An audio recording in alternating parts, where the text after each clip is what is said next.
Hello friends, very good morning to all of you. Welcome back to the channel online शिक्षण।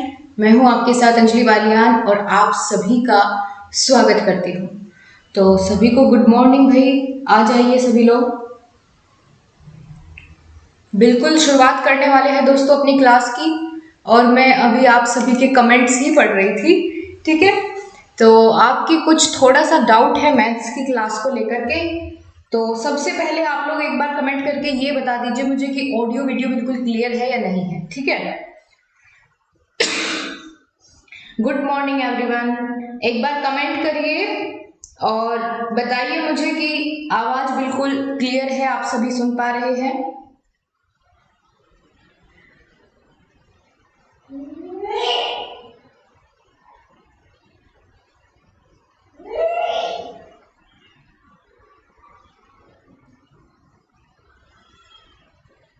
Okay, clear है बिल्कुल, बहुत बढ़िया। चलिए सभी को गुड मॉर्निंग। आपका जो डाउट है सबसे पहले मैं आपको इसे ही क्लियर करना चाहूंगी, क्योंकि मैं जानती हूँ गाइस, देखिए कि बहुत सारे आप में से ऐसे प्रशिक्षु बिल्कुल होंगे जिनको मैथ्स नहीं आता है, या कह लीजिए कि उतना अच्छा नहीं आता है। तो मैं जो सोच करके चल रही हूँ, एक बार आप मेरा प्लान सुनेंगे तो आप सभी मुझे लगता है उससे सहमत होंगे, क्योंकि मैंने आपके लिए सब कुछ पहले से डिसाइड किया हुआ है कि कब आपको कौन से सब्जेक्ट की क्लास देनी सही रहेगी। ठीक है, तो मैंने आपका एक दिन में सारे सब्जेक्ट की क्लास क्यों नहीं रखी, पहले तो इसका रीजन सुनिए। देखिए हम लोग क्या कर रहे हैं, अभी एक दिन में 3 सब्जेक्ट को कवर कर रहे हैं।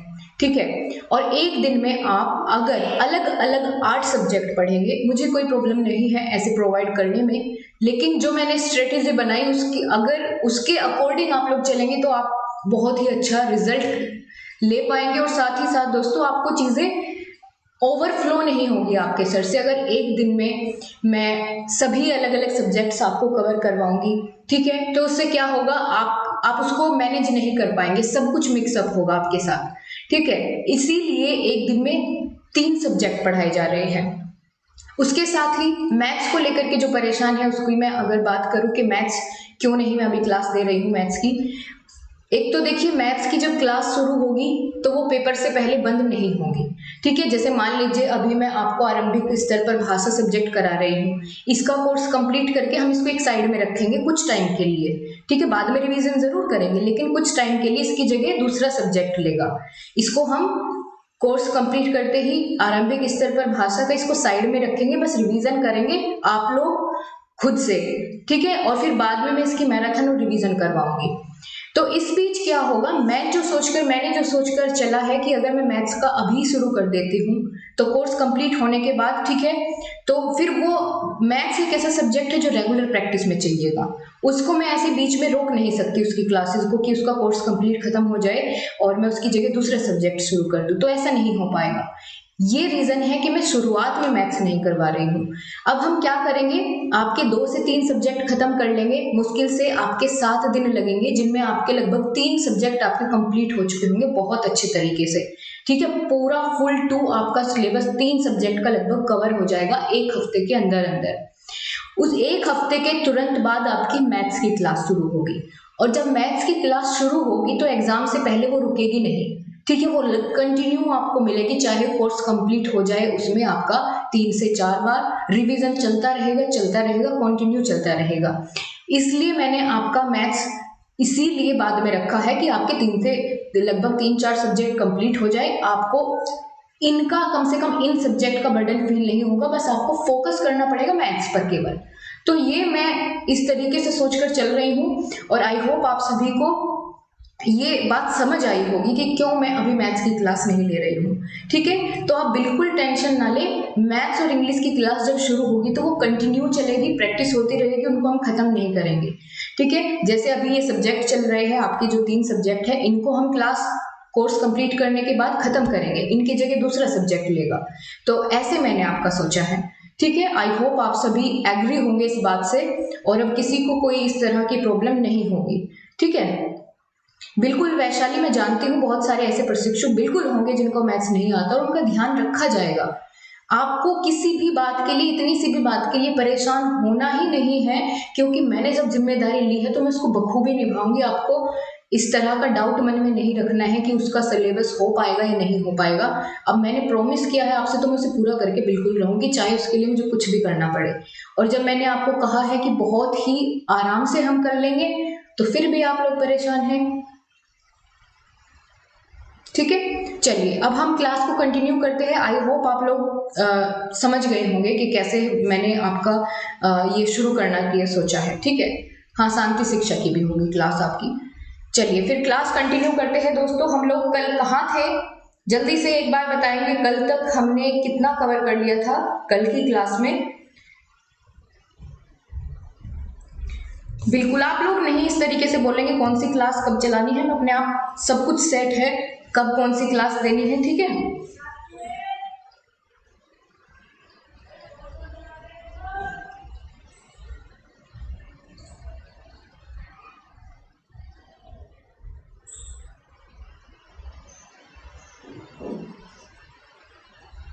बिल्कुल। चलिए तो शुरुआत करते हैं। देखिए हमने कल तक कहाँ तक कवर कर लिया था, आरंभिक स्तर पर भाषा जो आपका विषय है। हम इसमें पढ़ रहे थे शब्दों का वर्गीकरण, किस किस आधार पर हम शब्दों का वर्गीकरण करते हैं। तो हमने कल की क्लास में यहाँ से 2 पॉइंट्स कवर कर लिए थे, यानी स्रोत के आधार पर शब्दों का वर्गीकरण और रचना के आधार पर शब्दों का वर्गीकरण। ये दोनों हमने कल की क्लास में कवर कर लिए थे। आज हम इससे आगे बढ़ेंगे, इनके बारे में जानेंगे, फिर वाक्य की बात करेंगे।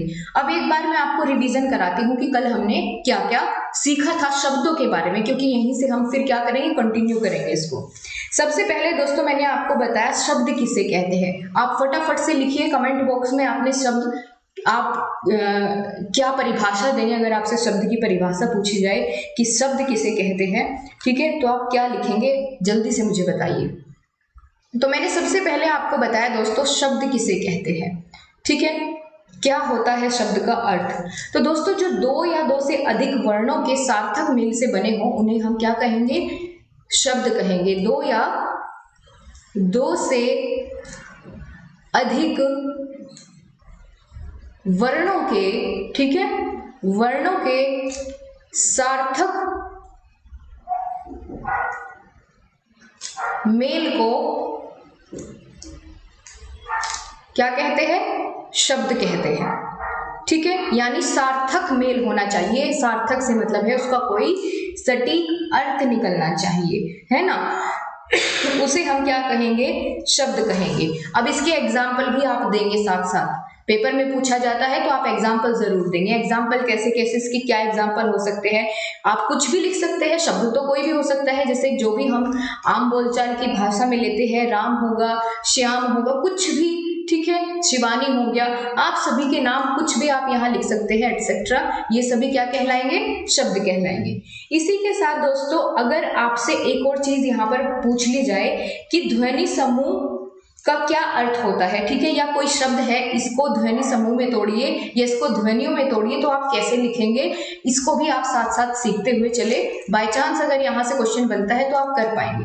जैसे राम है, आप लोग जानते हैं कि भाषा की सबसे छोटी इकाई कौन सी मैंने आपको बताई थी, ठीक है, मौखिक भाषा की सबसे छोटी इकाई क्या थी, ध्वनि थी। और ध्वनि के लिखित रूप को या लिपिबद्ध रूप को हम क्या कहते थे, वर्ण कहते थे। ठीक है, यानी वर्णों से मिलकर फिर क्या बनता है, शब्द बनता है। तो अब हम इसको, जो ये शब्द लिखा है आपके सामने, ये किन किन ध्वनि समूह से मिलकर के बना है, अगर ये हम पता करना चाहे तो हम कैसे करेंगे। ठीक है, तो हम क्या करेंगे इसके लिए, देखिए जैसे एक शब्द लेती हूं मैं आपके लिए, जैसे कलम, ये शब्द है, इसको हम देखेंगे इसी तरीके से आप बाकी सभी को तोड़ सकते हैं ध्वनि समूह में। कैसे, जैसे इसको अलग करिए, ठीक है, तो इसको अलग करने के लिए हमें जैसे देखना पड़ेगा कि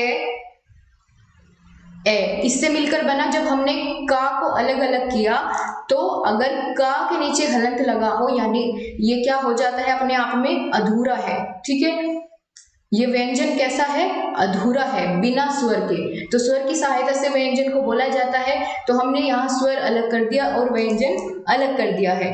इसके बाद ल को इसी तरीके से तोड़ेंगे। ठीक है, ये आपसे कई बार पूछ लिया जाता है कि इसको अलग करके लिखिए, ध्वनि समूह में तोड़िए, तो आप कैसे बताएंगे, ल को हमने ऐसे लिखा, क्योंकि हर एक व्यंजन स्वर की सहायता से बोला जाता है। आपको कल की क्लास में हमने ये सब चीजें सीखी थी। तो इसका जो ध्वनि समूह होगा, या कह लीजिए कि किन किन ध्वनि समूह से मिलकर के बना है, किन किन ध्वनियों से मिलकर के ये शब्द बना है, तो वो इस तरीके से आप शब्द को तोड़ सकते हैं।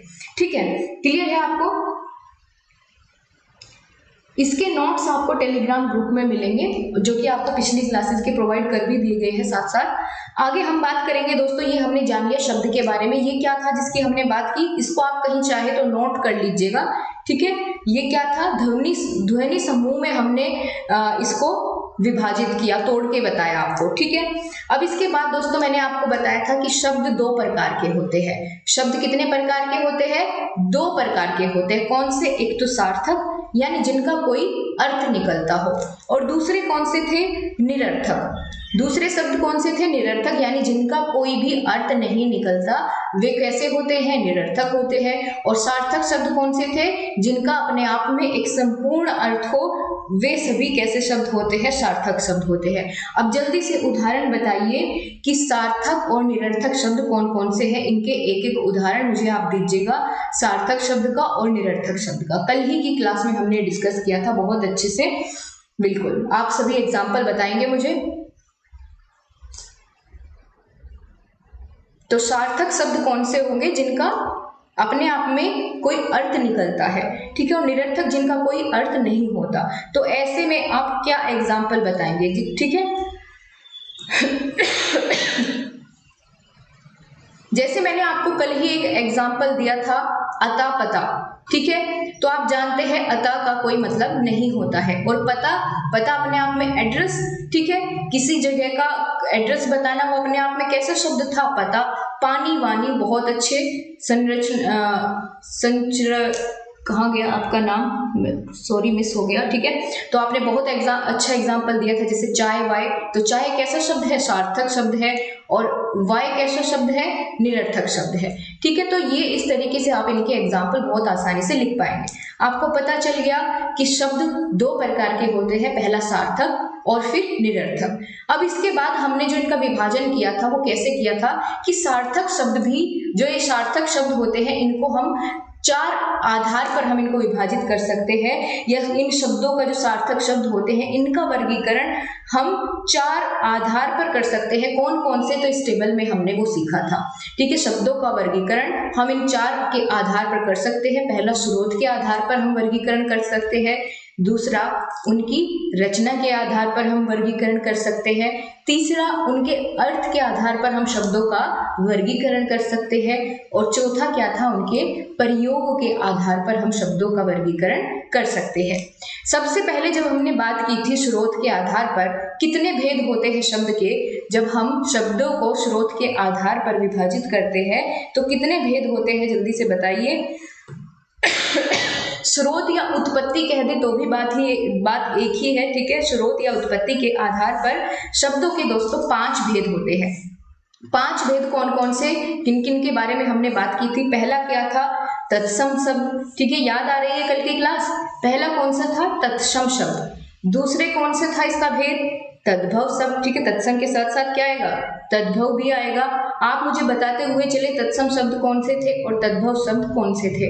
तीसरा कौन सा इसके प्रकार था? स्रोत के आधार पर अगर हम बात करें, फिर हमने जाना था देशज शब्द, ये जो देश में उत्पन्न हुए हो, अपने देश में जन्मे हो। और चौथा प्रकार इसका क्या था? चौथा प्रकार इसका था विदेशी शब्द। ठीक है, विदेशी शब्द, विदेशी शब्द। और 5वां प्रकार कौन सा था? संकर शब्द, जिसको हमने एक और नाम से जाना था, मिश्रित शब्द के नाम से। ठीक है, संकर या मिश्रित पूछ लिया जाए तो भी आप इसी को बताएंगे। ठीक है, संकर पूछे या मिश्रित पूछे, बात एक ही है। तो जब हम शब्दों का वर्गीकरण स्रोत के आधार पर या उत्पत्ति के आधार पर करते हैं तो ये 5 प्रकार के होते हैं। आप इसको सही करिए, 4 नहीं होगा, 5 प्रकार के होंगे। ठीक है, 4 तो मैंने यहाँ बताया कि कितने आधार पर कर सकते हैं, तो 4 आधार पर वर्गीकरण कर सकते हैं। बल्कि अगर बात करें स्रोत के आधार पर, तो स्रोत के आधार पर हम शब्दों के प्रकार कितने बताते हैं? स्रोत या उत्पत्ति के आधार पर शब्द 5 प्रकार के होते हैं। तत्सम, तद्भव, देशज, विदेशज, संकर शब्द। संकर को हम एक और नाम से जानते हैं, मिश्रित शब्द के नाम से। तो तत्सम शब्द कौन कौन से थे? जल्दी से बताइए। फिजा ने बहुत अच्छे से बताया, जो संस्कृत से ज्यों के त्यों हिंदी में प्रयोग किए जाए उन्हें हम तत्सम शब्द कहते हैं। तत्सम शब्द का उदाहरण दिया किसने दिया? तत्सम शब्द का उदाहरण आप में से अभी किसी ने दिया। यहाँ पर तत्सम शब्द का उदाहरण दिया है अग्नि। ठीक है, बहुत अच्छे। संचरावती ने ये उदाहरण दिया, बिल्कुल बहुत बढ़िया। अग्नि हो गया, ठीक है। और क्या हो सकता है तत्सम शब्द में? दुग्ध हो गया, दिवस हो गया, प्रथम हो गया, नवम, दशम, जितनी भी ये संस्कृत की संख्याएं होती है ये सभी किस में आएंगे? ठीक है, ये सभी किस में आएंगे? तत्सम शब्द में आएंगे। उसके बाद जब मैंने आपको तद्भव शब्द बताया तो तद्भव की क्या पहचान थी? तद्भव शब्द कौन से शब्द होते हैं जिनको संस्कृत से परिवर्तित करके या उनके रूप में परिवर्तित करके लिए तो संस्कृत से ही जाते हैं, लेकिन उनका रूप बदल जाता है और तब वे हिंदी में प्रयोग किए जाते हैं, उन्हें हम क्या कहेंगे? तद्भव शब्द कहेंगे। तद्भव शब्द के उदाहरण तद्भव शब्द के उदाहरण क्या क्या होंगे? तो तद्भव शब्द के उदाहरण कौन कौन से हो सकते हैं? जैसे हम संस्कृत में तो पुष्प कहते हैं, तो उसका जब हम तद्भव रूप बनाते हैं, उसको हिंदी में थोड़ा बदल के प्रयोग करते हैं तो हम उसे क्या कहते हैं? फूल कहते हैं। तत्सम में हम उसको दिवस बोलते हैं, दिवस को फिर हम अगर तद्भव बनाए तो क्या बोलेंगे? दिन बोलेंगे। ठीक है, और मयूर होता है तत्सम शब्द, उसका तद्भव क्या होता है? मोर होता है। ठीक है, कीड़ा हो गया तद्भव शब्द, उसका तत्सम क्या होगा? कीट होगा। ठीक है, मछली का तत्सम क्या होगा? मीन होगा। तो ये बहुत सारे हमने उदाहरण देख लिए हैं। बहुत अच्छा आपने बताया गुरु भाई आराधना, फूल, बहुत अच्छे से आपने इसके एग्जाम्पल दिए। ठीक है, इसके बाद हम लोगों ने बात की थी दोस्तों देशज शब्द के बारे में। देशज शब्द कौन से शब्द थे जिनका देश जमा जय करके हमने इसका विभाजन किया था? इस शब्द की उत्पत्ति दो शब्दों के मेल से हुई है, देश जमा या देश धन जय। देश का मतलब जो अपने जय से मतलब होता है जन्मा, और जो अपने देश में जन्मा हो उसे हम क्या कहेंगे? देशज शब्द कहेंगे। तो देशज शब्द जो अपने देश में जन्मे, ऐसे कौन कौन से उदाहरण मैंने आपको बताए थे? देशज शब्द के उदाहरण आप बताएंगे। बहुत अच्छे अंजलि, देशज शब्द बहुत अच्छे। डिबिया हो गया, ठीक है, बहुत सही उदाहरण दिया आपने। डिबिया हो गया, और क्या हो सकता है? चिमटा हो गया, और किसी ने कल एग्जाम्पल दिया था फूकने का, ठीक है, वो भी हो गया। जूता हो गया, पेड़ हो गया, पगड़ी हो गया, रोटी, खिड़की, ठीक है, कटोरा, फावड़ा, बहुत अच्छे से। ठीक है, ये सभी किसके एग्जाम्पल हमने जाने थे? ये सभी थे हमारे देशज शब्द। फिर उसके बाद हम बढ़े थे आगे और हमने जाना था विदेशज शब्द के बारे में या विदेशी शब्द के बारे में। विदेशी शब्द कौन कौन से होते हैं? वे शब्द जो किसी अन्य भाषा से, यानी भारत से बाहर कोई भी देश की भाषा हो, अगर किसी भी देश की भाषा से, ठीक है, जो शब्द हिंदी में प्रयोग किए जाते हैं या थोड़े बहुत परिवर्तित होके कहाँ अपने देश में प्रयोग किए जाते हैं, उन्हें हम क्या कहते हैं? विदेशज शब्द या विदेशी शब्द कहते हैं, जो किसी और भाषा के हो। ठीक है, किसी और भाषा के हो। तो विदेशी शब्द कौन कौन से हमने जाने थे? वो अंग्रेजी भाषा का हो सकता है, ठीक है, अरबी भाषा का हो सकता है, किसी भी भाषा का हो सकता है। जब आपसे पूछा जाए कि विदेशज शब्द कौन से होते हैं, तो आप सिर्फ इतना लिखेंगे, जो शब्द किसी अन्य देश की भाषा से अपने देश में आए हों, उन्हें हम क्या कहेंगे? विदेशी शब्द कहेंगे या विदेशी शब्द कहेंगे। तब फिर आप उनमें किसी का भी एग्जाम्पल दे देना, चाहे वो अंग्रेजी भाषा का हो, अरबी का हो, फारसी का हो, तुर्की का हो, पुर्तगाली का हो, ठीक है, कोई भी एग्जाम्पल तब आप देंगे तो वो चलेगा। लेकिन अगर आपसे ऐसे ही पूछा जाए कि अरबी भाषा के कोई दो शब्द बताइए, तो फिर आपको उसके ही बताने पड़ेंगे। तो आप 3 से 4 एग्जाम्पल जो मैंने आपको कल की क्लास में बताए थे उनको जरूर याद रखिएगा। ठीक है, जैसे फारसी शब्द के मैंने आपको थोड़ा सा बताया था, जैसे खुश, ठीक है, चिराग, तमाशा, जहर, इस तरीके के शब्द फारसी भाषा के थे। तुर्की के कौन कौन से थे? चमचा, ठीक है, तोप, कैंची नहीं होगा, ठीक है, इसका कैंची नहीं होगा। और क्या था? ठीक है, अरबी भाषा के शब्द की अगर बात करें तो हमने जाना था वकील, अदालत, किताब, ये सभी अरबी भाषा के शब्द थे। ठीक है, और फ्रांसीसी भाषा की हमने बात की थी, इंजीनियर, कार्टून, ये सभी फ्रांसीसी भाषा के शब्द थे। उसके बाद हम आगे बढ़े और हमने जो 5वां प्रकार हमारा था संकर शब्द या मिश्रित शब्द, इसके बारे में बात की थी। मिश्रित शब्द या संकर शब्द कौन से शब्द होते हैं, इसकी परिभाषा लिखिए। तो आप क्या बताएंगे, संकर शब्द वे शब्द होते हैं जो एक से ज्यादा भाषा से मिलकर के बने हों। ठीक है, एक से ज्यादा भाषाओं से मिलकर के बने शब्द संकर शब्द या मिश्रित शब्द कहलाते हैं। जैसे इसका उदाहरण आप लोग बताइए, संकर शब्द का क्या उदाहरण होगा?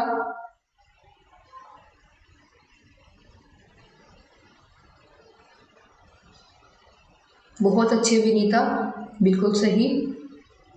दो भाषाओं से मिलकर बने शब्द को संकर शब्द कहते हैं। जैसे बहुत सही एग्जाम्पल दिया आपने रेलगाड़ी का। ठीक है, रेलगाड़ी, और क्या हो सकता है, और क्या हो सकता है, टिकट घर, ठीक है, पुलिस स्टेशन, है ना, ये भी इसका एग्जाम्पल हो सकता है। हमें बोलकर ही जब हम उच्चारण करते हैं अपने आप ही पता चल जाता है कि भाई ये दो अलग अलग शब्दों से मिलकर के बना है।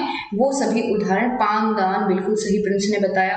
ठीक है, रेलगाड़ी, पुस्तकालय, पोस्ट ऑफिस, बहुत बढ़िया। तो ये सभी उदाहरण किसके थे? ये सभी उदाहरण थे संकर या मिश्रित शब्द के। इसके बाद दोस्तों हम आगे बढ़े थे और हमने जाना था कि रचना के आधार पर हम शब्दों का वर्गीकरण कैसे करेंगे। इसमें कंफ्यूजन आपको नहीं होना चाहिए क्योंकि ये टॉपिक थोड़ा सा बड़ा है, लेकिन यहाँ से आपको क्वेश्चन देखने को जरूर मिलेगा, इसीलिए मैंने इसको थोड़ा सा रिवाइज करवाने के लिए एक बार फिर से प्रयास किया है। तो रचना के आधार पर अगर बात करें, हमने कितने प्रकार जाने थे रचना के आधार पर शब्द के? रचना के आधार पर शब्द के 3 प्रकार होते हैं। कितने?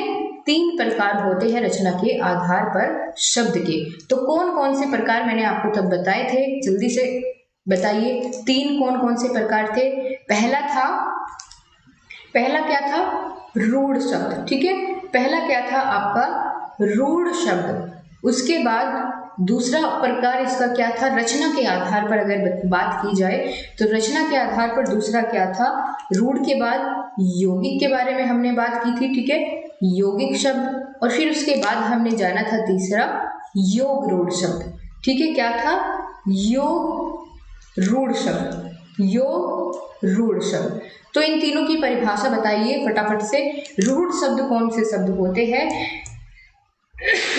अजीरा बानो ने बहुत अच्छे से परिभाषा लिखी और साथ में एग्जाम्पल भी लिखा। ये मैं देखना चाहती हूँ इस तरीके से। देखिए, जब आप एक्सप्लेन कर रहे हैं तो आपने एग्जाम्पल भी साथ में दिया, बहुत ही बढ़िया बात है।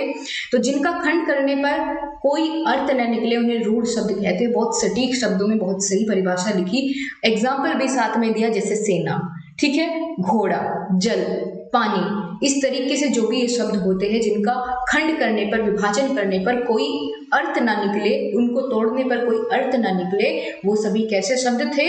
रूढ़ शब्द थे। फिर यौगिक शब्द की क्या परिभाषा आप बताएंगे? यौगिक शब्द कौन से होंगे? शिफा ने बहुत अच्छे से समझाया। तो यौगिक शब्द कौन से होंगे? यौगिक बताइए। जो 2 या 2 से अधिक शब्दों से मिलकर बने हों उनको हम क्या कहेंगे?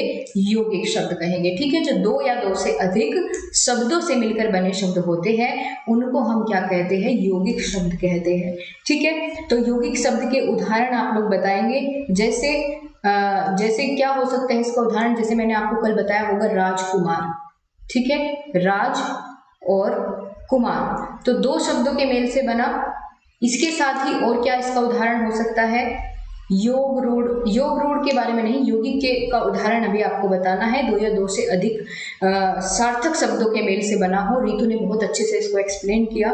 ठीक है, और क्या हो सकता है? जैसे वनराज। ठीक है, वन राज। ठीक है, पुस्तक आल्य, ये भी हो जाएगा। पुस्तक जमा आल्य। ठीक है, तो ये सभी कैसे शब्द हो गए? ये सभी हो गए आपके यौगिक शब्द। रसोई घर, बहुत अच्छा एग्जाम्पल दिया। विद्यालय, ये भी लिख सकते हैं आप। प्रतिवर्ष, बहुत ही बढ़िया। हिमालय, ठीक है, बहुत अच्छे। अब उसके बाद हम बात करेंगे योग रूढ़ शब्द की। तो मैंने आपको बताया था कि योग रूढ़ यानी यौगिक और रूढ़ दोनों की ही विशेषता रखने वाले शब्द क्या कहलाएंगे? योग रूढ़ शब्द कहलाएंगे। और दोस्तों योग रूढ़ शब्द की एक और पहचान है कि इनका जो अर्थ निकलता है वो किसी विशेष के लिए प्रयोग किया जाता है। ठीक है, यानी जो शब्द लिखा होता है उसका एज इट इज आपको मीनिंग देखने को नहीं मिलेगा, किसी विशेष के लिए, किसी अन्य के लिए उसमें बात की जाती है। ठीक है, उनको हम क्या कहेंगे? योग रूढ़ शब्द कहेंगे। जैसे आपके जितने भी बहुव्रीहि समास के एग्जाम्पल होंगे वो सभी किस में आएंगे? योग रूढ़ शब्द में आएंगे। उदाहरण बताइए योग रूढ़ शब्द के कौन कौन से हो सकते हैं जिनका कोई विशेष अर्थ निकले। ठीक है, और उसमें योग रूढ़ शब्द की भी विशेषता हो यानी सार्थक शब्द हो, और यौगिक की भी विशेषता हो यानी उनको दो अलग अलग शब्दों से मिलकर के भी बना हो। ठीक है, जैसे दशानन, बहुत अच्छे अमन, बहुत सही एग्जाम्पल दिया। नीलकंठ, बहुत बढ़िया, नीलकंठ हो गया, दशानन हो गया, पंकज हो गया। ठीक है, और क्या हो सकता है? और क्या हो सकता है? निशाचर हो गया। ठीक है, तो ये सभी किसके एग्जाम्पल होंगे? ये सभी एग्जाम्पल होंगे आपके योग रूढ़ शब्द के। यहाँ तक किसी को इसमें कोई परेशानी, शब्द के भेद आपसे पूछे जाए कि शब्द कितने प्रकार के होते हैं, अगर ये पूछ लिया जाए बिना ये कहे कि स्रोत के आधार पर, रचना के आधार पर या अर्थ के आधार पर, अगर ऐसे नहीं पूछा है तो आप शब्द के दो भेद बताएंगे। कौन कौन से? सार्थक शब्द और निरर्थक शब्द। अगर आपसे पूछा जाए कि शब्दों को कितने आधारों पर उसका वर्गीकरण किया जा सकता है, शब्दों का किन किन आधार पर हम वर्गीकरण कर सकते हैं, तब आप बताएंगे कि शब्दों का वर्गीकरण हम 4 आधार पर कर सकते हैं। पहला था स्रोत के आधार पर, दूसरा रचना के आधार पर, तीसरा अर्थ के आधार पर, चौथा प्रयोग के आधार पर। फिर अगर इसमें से भी ये प्रश्न बने कि शब्दों का वर्गीकरण स्रोत के आधार पर करिए, तो तब आप बताएंगे कि स्रोत के आधार पर शब्द 5 प्रकार के होते हैं। ठीक है, जिनके बारे में हमने बात कर ली। फिर अगर पूछा जाए रचना के आधार पर शब्द कितने प्रकार के होते हैं, तब आप 3 बताएंगे। ठीक है, अगर पूछा जाए कि अर्थ के आधार पर शब्द के कितने भेद होते हैं, तो उनकी बात अब हम करेंगे। ठीक है, तो यहाँ हम देखने वाले हैं, अब आगे बढ़ते हैं थोड़ा सा। किसी को अब बिल्कुल सटीक क्लियर है इतना, ये बताइए मुझे। इतनी बात जितनी मैंने आपको अभी तक बताई वो बिल्कुल क्रिस्टल क्लियर है आपको? ठीक है, इसमें आप इनके भेद बताने में तो कंफ्यूज नहीं होंगे? ठीक है, ये एक बार मुझे आप कंफर्म करिए, इतना सबको बिल्कुल अच्छे से समझ आया?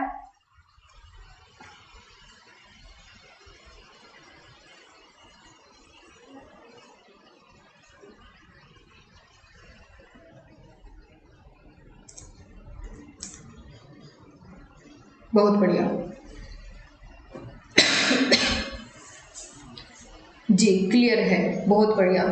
चलिए अब हम जानेंगे दोस्तों, जो हम तीसरा वर्गीकरण करने वाले हैं शब्दों का अर्थ के आधार पर करेंगे। ठीक है, तो अर्थ के आधार पर शब्दों के 4 प्रकार होते हैं, या 4 भागों में हम विभाजित कर सकते हैं अर्थ के आधार पर शब्द को। कौन कौन से 4 प्रकार है? पहला क्या होगा? अर्थ के आधार पर जब हम विभाजित कर रहे होंगे तो एक अर्थी शब्द। ठीक है, कौन से शब्द होंगे? एक अर्थी शब्द होंगे। एक अर्थी शब्द कौन से होते हैं, इनके बारे में अभी हम बाद में जानेंगे, पहले हम इनका वर्गीकरण कर लेते हैं। तो अर्थ के आधार पर पहला प्रकार क्या होगा? एक अर्थी शब्द। दूसरा क्या होगा? अनेकार्थी शब्द। क्या होगा दूसरा? अनेकार्थी शब्द होगा। ठीक है, और तीसरा प्रकार क्या होगा इसका? अनेकार्थी शब्द के बाद अगर बात करूं तो समानार्थी होगा। क्या होगा? समानार्थी शब्द। ठीक है, और चौथा इसका जब हम प्रकार विभाजित कर रहे होंगे तो वो कौन सा होगा? विलोम शब्द, या इसको विलोमार्थक शब्द भी आप बोल सकते हैं। ठीक है, यानी विलोम शब्द। अब एक एक करके इनके बारे में बहुत अच्छे से क्लियर करेंगे। अर्थ के आधार पर शब्द के कितने प्रकार मैंने आपको बताए? 4। पहला था एकार्थी शब्द। एकार्थी शब्द कौन से शब्द होते हैं? एकार्थी यानी देखिए, जैसे नाम से ही इसका क्लियर है, एकार्थी यानी एक अर्थ जिनका निकले। ठीक है, जिनका एक ही अर्थ निकले उनको क्या कहेंगे हम? एकार्थी शब्द कहेंगे। ठीक है, जिनका एक ही अर्थ निकले उनको हम क्या कहेंगे? एकार्थी शब्द कहेंगे। इनकी परिभाषा आपको आगे भी देखने को मिलेगी, लेकिन यहाँ एक रोड मैप तैयार कर लेते हैं। एक बार इसके बारे में मोटा मोटा जानेंगे, फिर आगे भी आपको इसकी एक बार परिभाषा में दिखाऊंगी, जिससे बिल्कुल क्लियर हो जाएगा।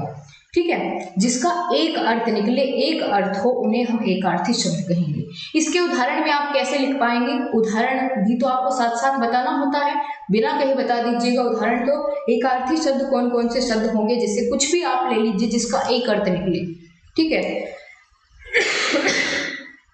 जैसे रोटी हो गया, एक ही अर्थ निकलेगा भाई। अगर आपने रोटी कहा तो रोटी की जगह आप दाल तो सोचने से रहे, एक ही अर्थ निकलेगा, है ना। और क्या हो सकता है? लोहा हो गया, कोई भी ऐसा शब्द, हाथी हो गया। हाथी को देख के आप हाथी के बारे में सोचेंगे या उसका कुत्ता भी अर्थ निकाल लेंगे? ऐसा तो नहीं होगा, आप हाथी के बारे में ही सोचेंगे, ठीक है। तो हमें ऐसे ही इसमें उदाहरण लिखने हैं जिनका एक अर्थ निकले। अब आगे बढ़ते हैं। अनेकार्थी शब्द, अनेकार्थी शब्द कौन से शब्द होंगे? आप इसको एक बार फिर से पढ़िए। इसको क्या लिखा है? अनेकार्थी, यानी जिसके अनेक अर्थ हो उसे क्या कहेंगे? जिसके अनेक अर्थ हो उसको कहेंगे, ठीक है।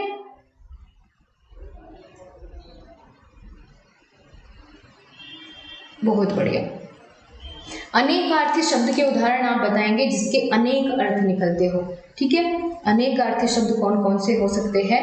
जैसे दोस्तों आप बात करें अगर कि जैसे पत्र हो गया, ठीक है। पत्र एक शब्द में, क्या बफरिंग हो रही है? एक बार मुझे बताएंगे। पता नहीं ये क्यों प्रॉब्लम कर जाता है।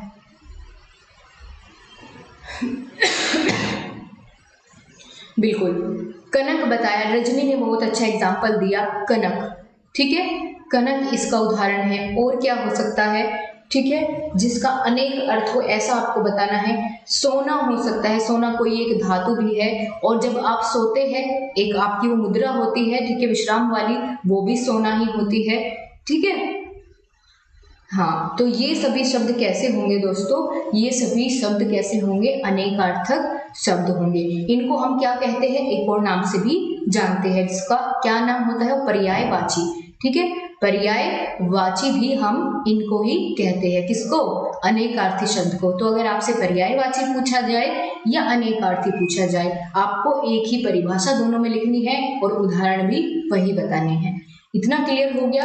अब आगे बात करते हैं दोस्तों तीसरा जो प्रकार है अर्थ के आधार पर। तीसरा जो प्रकार है अर्थ के आधार पर वो क्या होगा? समानार्थी शब्द होगा, ठीक है। समानार्थी शब्द कौन से शब्द होते हैं बताइए? समानार्थी, तो जैसे आप इसका उच्चारण कर रहे हैं, ठीक है, समानार्थी, तो आपको पढ़ने में ही पता चल रहा है, यानी समान अर्थ वाला, कुछ ऐसा कहने की कोशिश कर रहा है ये। बिल्कुल यही तो इसका मतलब है। इसके शब्द के अर्थ, इसके शब्द में ही इसका अर्थ छुपा हुआ है, समानार्थी शब्द, ठीक है। समानार्थी शब्द दोस्तों, यहाँ अगर मैं बात करूं, अनेकार्थी शब्द को हम पर्यायवाची नहीं कहते, सॉरी यहाँ थोड़ा सा मिस्टेक है, ठीक है। हम इसे नहीं कहते पर्यायवाची, पर्यायवाची हम बोलेंगे समानार्थी शब्द को, ठीक है, जो समान अर्थ देने वाले हो। यहाँ हम पर्यायवाची नहीं कह सकते, ये आप करेक्ट कर लीजिए, ठीक है। इसको आप अभी करेक्ट करिए, अगर आपने कहीं लिखा है तो इसको सही करिए। अनेकार्थी को नहीं, समानार्थी को हम पर्यायवाची कहते हैं, ठीक है। यहाँ इसको कहेंगे हम पर्यायवाची, क्योंकि इसका अर्थ तो समान होता है ना, पर्यायवाची का भी तो अर्थ समान होता है, ठीक है। जैसे पुष्प है, अब पुष्प से मतलब हम फूल की ही बात करेंगे, लेकिन उसका अलग अलग शब्द प्रयोग कर सकते हैं, लेकिन अर्थ उनका समान ही निकलेगा, उन्हें हम पर्यायवाची कहेंगे। तो यहाँ पर्यायवाची हम किसको बोलेंगे? समानार्थी को बोलेंगे, ना कि अनेकार्थी को, ठीक है। अब जैसे क्या हो गया, और पृथ्वी हो गया, पृथ्वी को हम अलग अलग शब्दों से पुकारते हैं, लेकिन अर्थ वही है, हमारा उद्देश्य वही है कहने का, ठीक है। जैसे पृथ्वी हो गया, तो पृथ्वी के बहुत सारे विलोम शब्द होते हैं या समानार्थी शब्द होते हैं, ठीक है।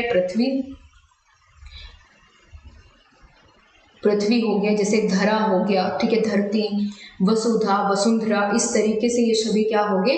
पृथ्वी के पर्यायवाची हो गए, समानार्थी हो गए। बहुत अच्छा। अंबर हो गया, आकाश हो गया, हाँ बिल्कुल सही लिखा था आपने, अंबर आकाश, बहुत सही एग्जाम्पल था, डिलीट क्यों कर दिया? आगे बढ़ते हैं। अगला जो प्रकार है विलोम शब्द। विलोम शब्द, हाँ बंदर आपने लिखा, बिल्कुल सही उदाहरण है। ठीक है, विलोम शब्द की अगर बात करें, इसको विलोमार्थी शब्द भी बोलते हैं। ठीक है, विलोमार्थी यानी विलोम अर्थ देने वाले। विलोम का मतलब क्या होता है? अपोजिट, उल्टा। ठीक है, विपरीत। तो विपरीत अर्थ देने वाले शब्दों को हम क्या कहेंगे? विलोम शब्द कहेंगे या फिर विलोमार्थी शब्द कहेंगे।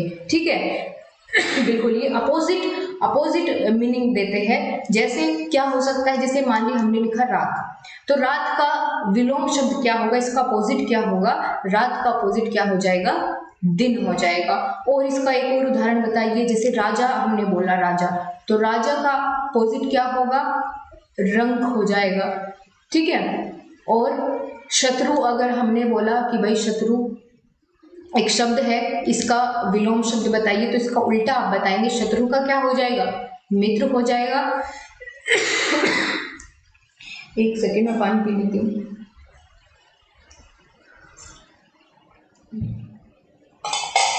तो ये बिल्कुल अच्छे से आपको क्लियर हो गया। अर्थ के आधार पर हमने शब्दों का विभाजन कर लिया 4 प्रकार से। आज बिल्कुल भी स्पीड आपको तेज नहीं लग रही होगी। मैं कोशिश कर रही हूँ कि बहुत अच्छे से आपको चीजें समझ में आए और बिल्कुल सटीक आपके दिमाग में छपे ये चीजें। ठीक है, तो ये हमने चारों के बारे में जान लिया। अब आगे चाहे हम इनकी परिभाषा की बात भी ना करें, आपको यहीं से ये चीजें क्लियर हो गई होगी। अब इसके बाद दोस्तों हम एक स्टेप और आगे बढ़ते हैं। अब हम शब्दों का जो वर्गीकरण चौथे आधार यानी प्रयोग के आधार पर करेंगे। तो अब हम जानेंगे प्रयोग के आधार पर शब्द। स्क्रीनशॉट लेना चाहे तो आप स्क्रीनशॉट ले लीजिए, क्योंकि मैं इसको थोड़ा सा रफ करने वाली हूँ। अगर आप स्क्रीनशॉट लेना चाहेंगे, क्योंकि ये रफ हो जाएगा इसके बाद। ठीक है, ये आपको पीडीएफ में लिखा हुआ नहीं मिलेगा। आप इसका स्क्रीनशॉट चाहे तो एक बार स्क्रीनशॉट ले लीजिए। ठीक है, क्योंकि यहाँ बहुत शॉर्ट में लिखा हुआ है, तो थोड़ा सा मैं इसके लिए जगह बनाती हूँ। प्रयोग के आधार पर हम शब्द के प्रकार जानेंगे। प्रयोग के आधार पर शब्द के कितने प्रकार होते हैं।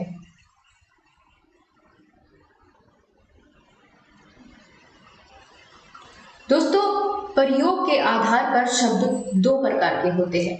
ठीक है, प्रयोग के आधार पर शब्दों को हम 2 प्रकार में विभाजित करते हैं। 2 प्रकार कौन कौन से होते हैं? पहले की अगर बात करूं तो पहला होता है विकारी शब्द। कौन सा? विकारी शब्द। ठीक है, विकारी शब्द। और दूसरा क्या होगा? दूसरा क्या होगा इसका? अविकारी शब्द। अविकारी शब्द। क्लियर है? तो प्रयोग के आधार पर शब्द 2 प्रकार के होते हैं। पहला कौन सा है? विकारी शब्द। दूसरा कौन सा है? अविकारी शब्द। अब विकारी शब्द का क्या मतलब होता है? विकारी, इसका अर्थ इसके शब्द में ही छिपा हुआ है। आप बोलेंगे विकारी, यानी आपको पढ़ने में ऐसा लग रहा है कि ये कुछ ऐसा कहना चाहता है कि जिसमें विकार उत्पन्न हो, है ना? ऐसा ही है ना, विकारी यानी जिसमें विकार उत्पन्न हो। अब विकार से क्या मतलब है? विकार से मतलब यहाँ पर है बदल जाना। ठीक है, विकार का मतलब यहाँ है चेंज होना। ठीक है, तो वही ये कहना चाहता है। बिल्कुल आप सही समझे। क्या सही समझे? कि विकारी शब्द वे शब्द होते हैं जिनमें परिवर्तन हो जाता है। अब परिवर्तन कैसे होता है? उसके भी कई आधार होते हैं। किस आधार पर परिवर्तन होता है? तो जिन शब्दों में किसके जिन शब्दों के रूप में लिंग, ठीक है, लिंग वचन कारक और काल, लिंग वचन कारक और काल के कारण जिन शब्दों में विकार उत्पन्न हो या परिवर्तन हो, ठीक है, या बदलाव आए, उनको हम क्या कहेंगे? विकारी शब्द कहेंगे। ठीक है, बिल्कुल सटीक समझ में आया?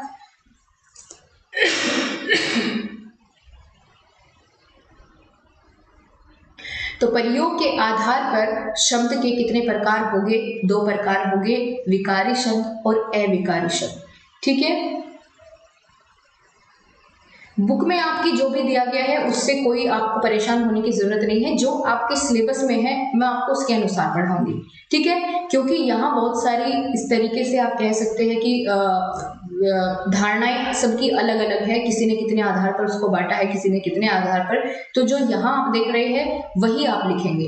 ठीक है, कोई गलत उसको नहीं कह सकता, तो बिल्कुल आप उसके चक्कर में ना पड़े। जब मैं कह ही रही हूँ कि मैं आपको सारी चीजें यहाँ प्रोवाइड करने वाली हूँ, तो आप कंफ्यूज क्यों हैं दूसरी चीजों से पढ़ करके। जितना अलग अलग जगह आप देखोगे उतना ज्यादा कंफ्यूज होंगे। ठीक है, एक जगह से पढ़िए और उसको अच्छे से उसी को याद रखिए। ठीक है, बिल्कुल।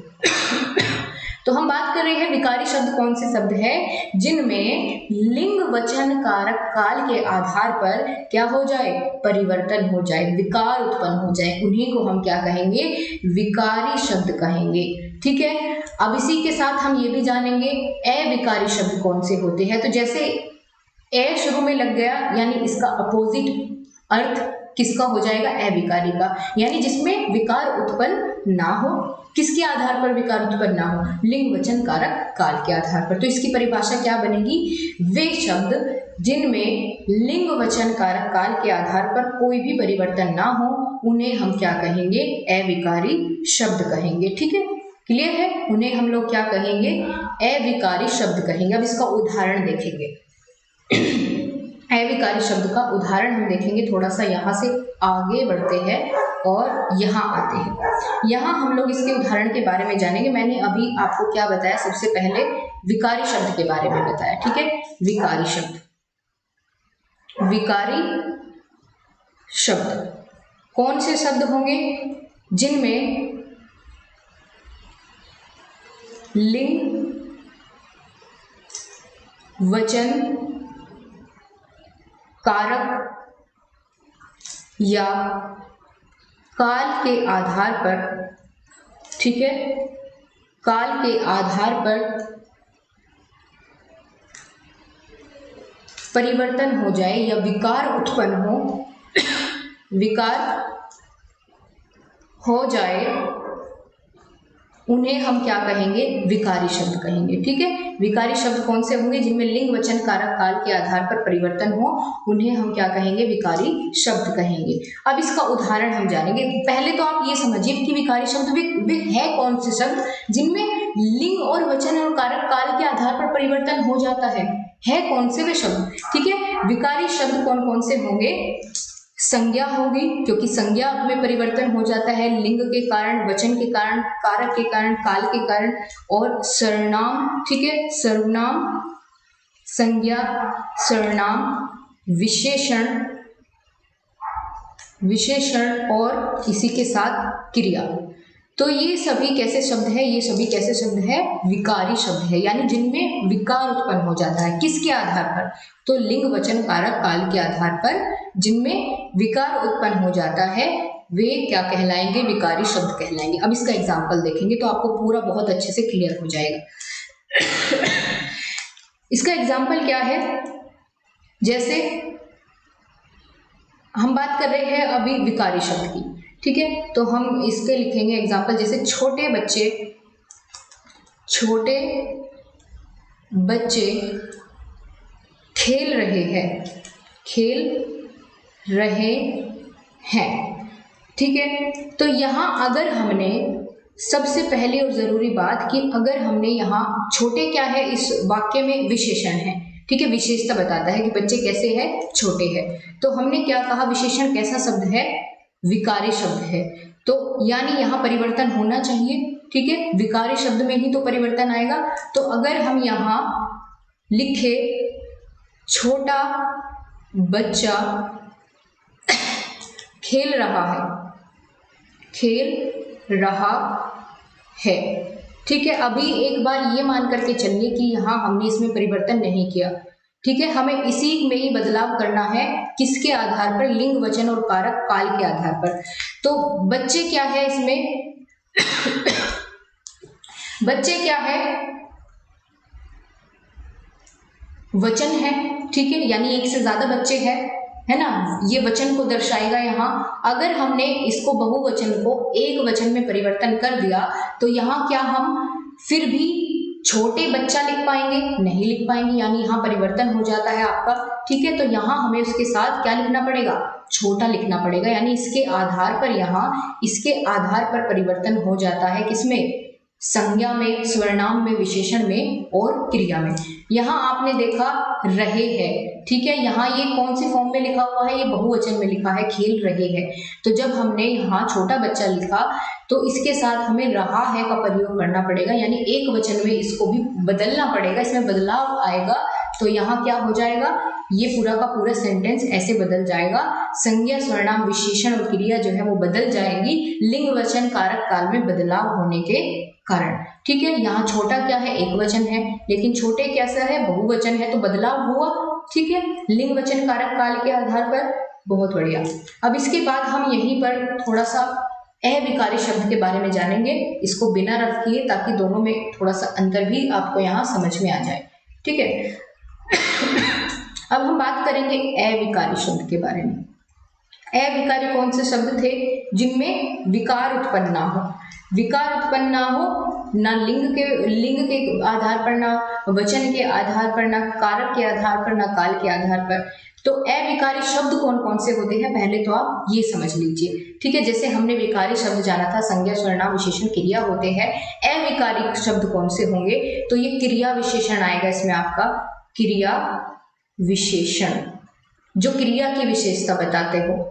ऐसे शब्द में कोई बदलाव नहीं होगा, चाहे आप लिंग बदल लीजिए उसका, चाहे आप उसका वचन बदल लीजिए, उसमें कोई बदलाव नहीं होने वाला। तो क्रिया विशेषण जो क्रिया की विशेषता बताते हैं, उनमें कोई बदलाव नहीं होने वाला। ठीक है, उसके साथ और क्या होगा, जो अविकारी शब्द है, संबंध बोधक। ठीक है, संबंध बोधक जो शब्द होते हैं, जो संबंध दर्शाते हैं, संबंध बोधक शब्द जो होते हैं, उनमें कोई बदलाव नहीं आएगा, चाहे आप कुछ भी बदल ले अपने किसी वाक्य में।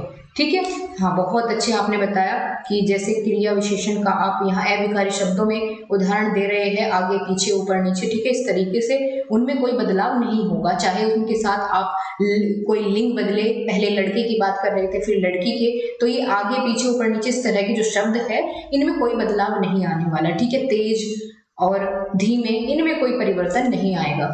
इसके बाद और क्या होगा, समुच्चय बोधक जो शब्द होते हैं, समुच्चय बोधक, इनमें कोई परिवर्तन नहीं होगा। और इसी के साथ साथ विस्मयादि बोधक। ठीक है, विस्मयादि बोधक,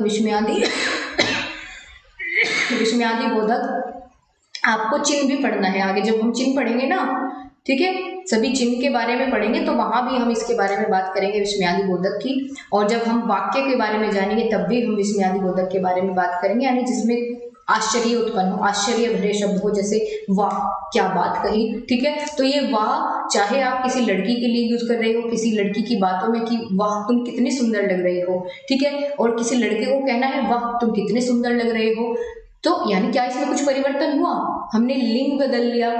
ठीक है, लेकिन उसमें तो कोई परिवर्तन नहीं हुआ, उसके लिए भी वही हमने प्रयोग किया। ठीक है, लड़की के लिए भी और लड़के के लिए भी हमने वही प्रयोग किया। तो ये कैसे शब्द होते हैं, ये अविकारी शब्द होते हैं, इनमें कोई विकार उत्पन्न नहीं होता है। जैसे किंतु, परंतु, अरे, बिल्कुल, ये सभी कैसे होते हैं, अविकारी होते हैं। जैसे इसका एग्जाम्पल अगर देखें हम, इसके एग्जाम्पल की अगर हम बात करें, तो जैसे वे तेज चल रहे हैं।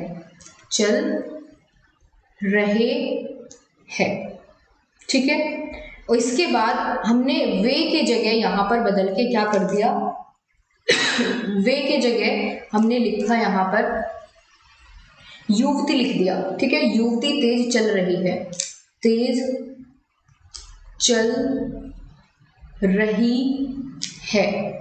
तो क्या यहाँ जो ये क्रिया की विशेषता बताने वाला शब्द था तेज, कैसे चल रही है, वो तेज चल रही है। ठीक है, तो क्रिया की विशेषता बताने वाला शब्द यहाँ क्या है, तेज है। तो क्या इस तेज में परिवर्तन हुआ वचन के बदलने से, ठीक है, और यहाँ वचन के बदलने से क्या कोई परिवर्तन हुआ इसमें। ठीक है, तेज चलने में क्रिया तो वही रही, क्रिया विशेषण में कोई परिवर्तन, यहाँ पर आपको क्रिया की विशेषता बताने वाला शब्द है यहाँ पर ये तेज। ठीक है, इसमें कोई परिवर्तन नहीं हुआ। हमने यहाँ, चाहे हम यहाँ इसके जगह युवक लिख देते, ठीक है, युवक तेज चल रहा है तो भी तेज ही लिखते हम। ठीक है, युवती तेज चल रही है तो भी यहाँ हम तेज ही लिखते, हम तेज चल रहे हैं उसमें भी हम सेम ऐसे ही प्रयोग करते। तो ये इस तरह के सारे शब्द कैसे होते हैं, अविकारी शब्द होते हैं, अधिकारी नहीं, अविकारी शब्द होते हैं। ठीक है, बहुत अच्छे। तो क्लियर है आप सभी को इतना। अब शब्दों का विभाजन हमने पूरा टोटली यहाँ पर इनका पूरा चिट्ठा खोल दिया है। शब्द के कितना वर्गीकरण हम करेंगे, कैसे करेंगे, किस किस आधार पर करेंगे, और उनके आधार पर भी हम कितने कितने वर्गीकरण करेंगे, ये पूरी की पूरी बातें आपके अब सामने हैं। अब अपने टॉपिक को हम आगे बढ़ाएंगे दोस्तों। उससे पहले आप लोग पानी वानी आपको पीना है, पी लीजिए। ठीक है, बिल्कुल 5 मिनट का रेस्ट मैं आपको देती हूँ, क्योंकि आप में से बहुत सारे प्रशिक्षुओं की गुजारिश आप कह सकते हैं थी कि मैम 1 घंटा होने के बाद आप थोड़ा सा रेस्ट दीजिएगा। ठीक है, जिससे आप लोग पानी पी सके, बीच में मैं भी पानी पी सकूं, फिर से उसी ऊर्जा के साथ कंटिन्यू करेंगे। तो आपकी 5 मिनट का भी रेस्ट है। ठीक है, तब तक मैं आपका अगला टॉपिक तैयार करती हूँ, ले जा करके आपको वहीं छोड़ूंगी। इसकी परिभाषा बताने की भी जरूरत है, एक बार आप ये बता दीजिए कि जैसे मैंने आपकी इन वाक्यों की परिभाषा कल बताई थी, ये लिखी हुई आपको एक बार फिर से बताने की जरूरत पड़ेगी या नहीं?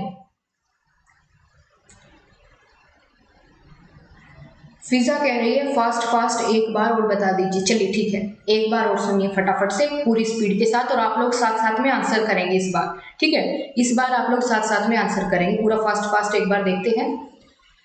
हमने दोस्तों शब्दों का वर्गीकरण किया। सबसे पहले तो आपसे पूछा जाए शब्द कितने प्रकार के होते हैं, आप बताएंगे शब्द 2 प्रकार के होते हैं। ठीक है, कौन कौन से बताइए जल्दी से, कौन कौन से होते हैं? शब्द कितने प्रकार के होते हैं, बस इतना ही आपसे प्रश्न किया गया है पेपर में।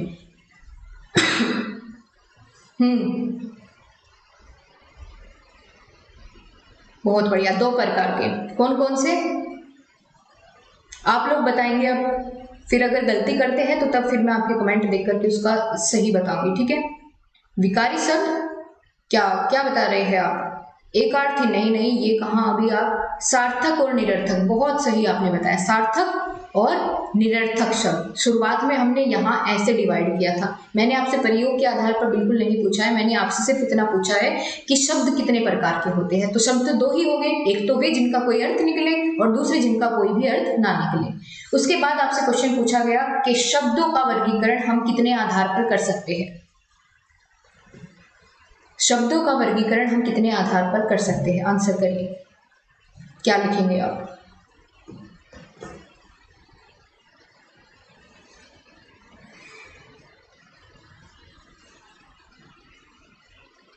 बिल्कुल सही, इस बार आपने बिल्कुल सही बताया। 4 आधार पर हम करते हैं। कौन कौन से? स्रोत के आधार पर, रचना के आधार पर, अर्थ के आधार पर और प्रयोग के आधार पर। स्रोत, रचना, अर्थ और प्रयोग, इन 4 आधार पर हम शब्दों का वर्गीकरण कर सकते हैं। ठीक है, शब्दों का वर्गीकरण अगर आपसे पूछा जाए कितने आधार पर करेंगे, तब आपको ये लिखना है 4। ठीक है, कंफ्यूज तो बिल्कुल होना ही नहीं है, इसमें कंफ्यूज होने की बात ही नहीं है। ठीक है, कौन कौन से? अब मेरे को बताइए आप, स्रोत के आधार पर शब्द कितने प्रकार के होते हैं? स्रोत के आधार पर शब्द कितने प्रकार के होते हैं? बहुत अच्छे Pushpa. Pushpa, I hate tears, मजाक कर रही हूँ, दिल पे मत लेना। ठीक है, तो बताइए स्रोत के आधार पर शब्द कितने प्रकार के होते हैं? 5 प्रकार के, बहुत सही। कौन कौन से?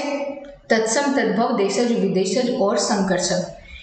कोई भी 3 संकर शब्द बताइए मुझे, कोई भी 3 उदाहरण दीजिए संकर शब्द के।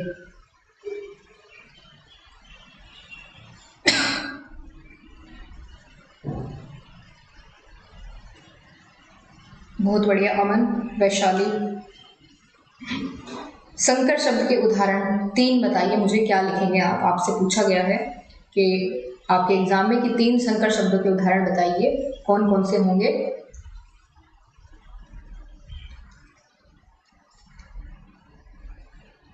रॉयल HK गेमिंग, गजब आंसर किया। रेलगाड़ी, ठीक है।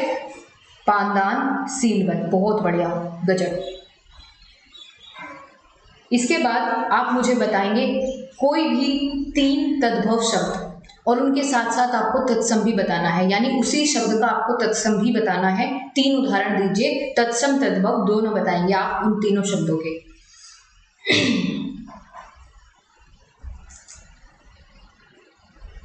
अंशिकी ने भी बहुत सही एग्जाम्पल दिया, टिकट घर, पान घर नहीं होता, पानदान होता है, ठीक है, पानदान होता है, पान घर नहीं होता।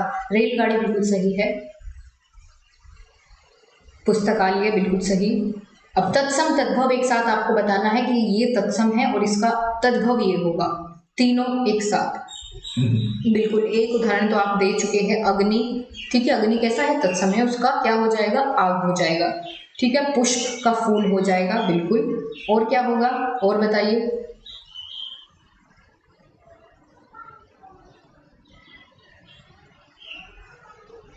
दिवस और दिन, बिल्कुल, बहुत अच्छे, क्लियर किया आपने। इसके बाद रचना के आधार पर शब्दों का वर्गीकरण, रचना के आधार पर कितने होते हैं शब्द?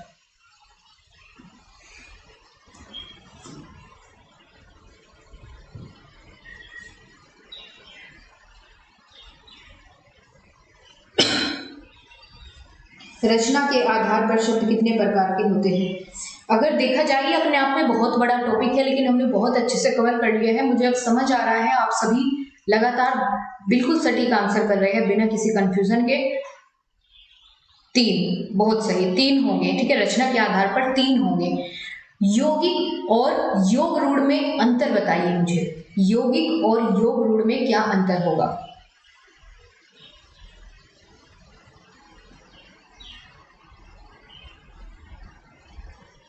शिवानी ने बहुत अच्छे एग्जाम्पल दिए तत्सम तद्भव के।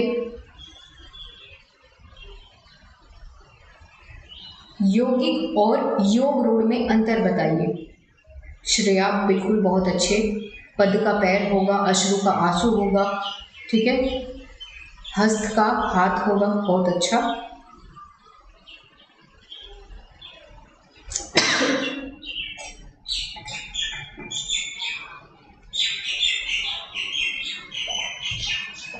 अब आप जब इसके नोट्स बनाएंगे ना, तो आप इसको अपनी लैंग्वेज में लिखिएगा, ठीक है, और हो सके तो टेबल की फॉर्म में ही एक चार्ट बना लीजिएगा अपने पेपर पे, और उसी में शॉर्ट करके आप लिखेंगे जिस तरीके से यहाँ आपको बताया है, ठीक है। इतनी लंबी चौड़ी परिभाषाएं लिखेंगे तो आपको लिखने में भी ज्यादा समय लगेगा, और साथ साथ आपको लगेगा कि सिलेबस ज्यादा है। तो सिलेबस कम करने का तरीका ही टेबल है, ठीक है, टेबल के फॉर्म में समझो और अपना फटाफट से काम खत्म करो।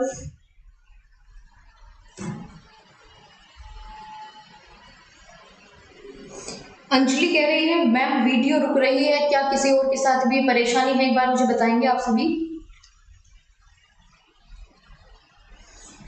तो यौगिक कौन से बताए आपने? 2 सार्थक शब्दों से मिलकर बने तो यौगिक हो गए, फिर ठीक है, और योग रूढ़ कैसे होंगे फिर?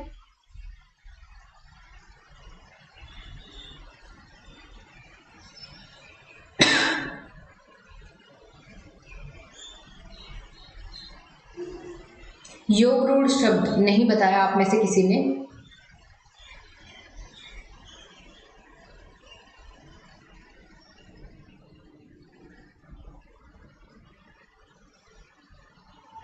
हाँ, योग रूढ़ में यौगिक और रूढ़ के दोनों के गुण होते हैं। अमन ने सही बताया है, ठीक है, दोनों के गुण होते हैं और उनका कोई विशेष अर्थ निकलता है, ठीक है, विशेष अर्थ निकलता है, उसको हम क्या कहेंगे? योग रूढ़ शब्द कहेंगे। बहुत बढ़िया आपने एक्सप्लेन किया, क्लियर, ओके। इसके बाद आपको बताना है दोस्तों, पर्यायवाची हम किसको कहेंगे? पर्यायवाची शब्द कौन से है? मतलब आपको इनमें से ये जो 4 ऑप्शन आपके सामने लिखे हैं, एकार्थी, अनेकार्थी, समानार्थी, विलोम शब्द, इनमें से पर्यायवाची किसे कहेंगे?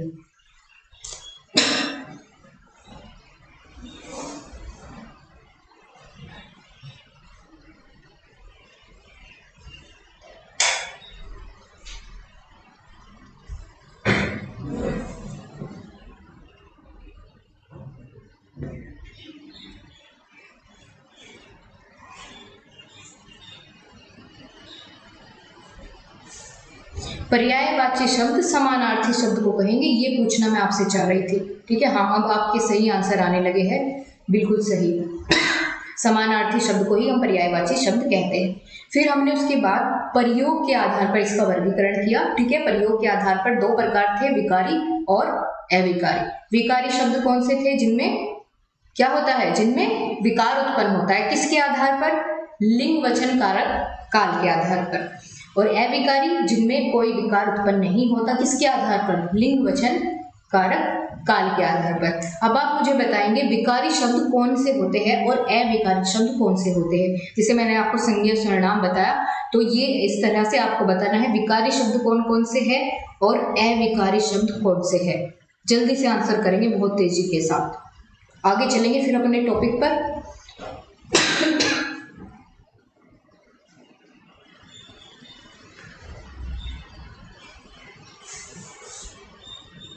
विकारी शब्द कौन कौन से हैं और अविकारी शब्द कौन कौन से हैं।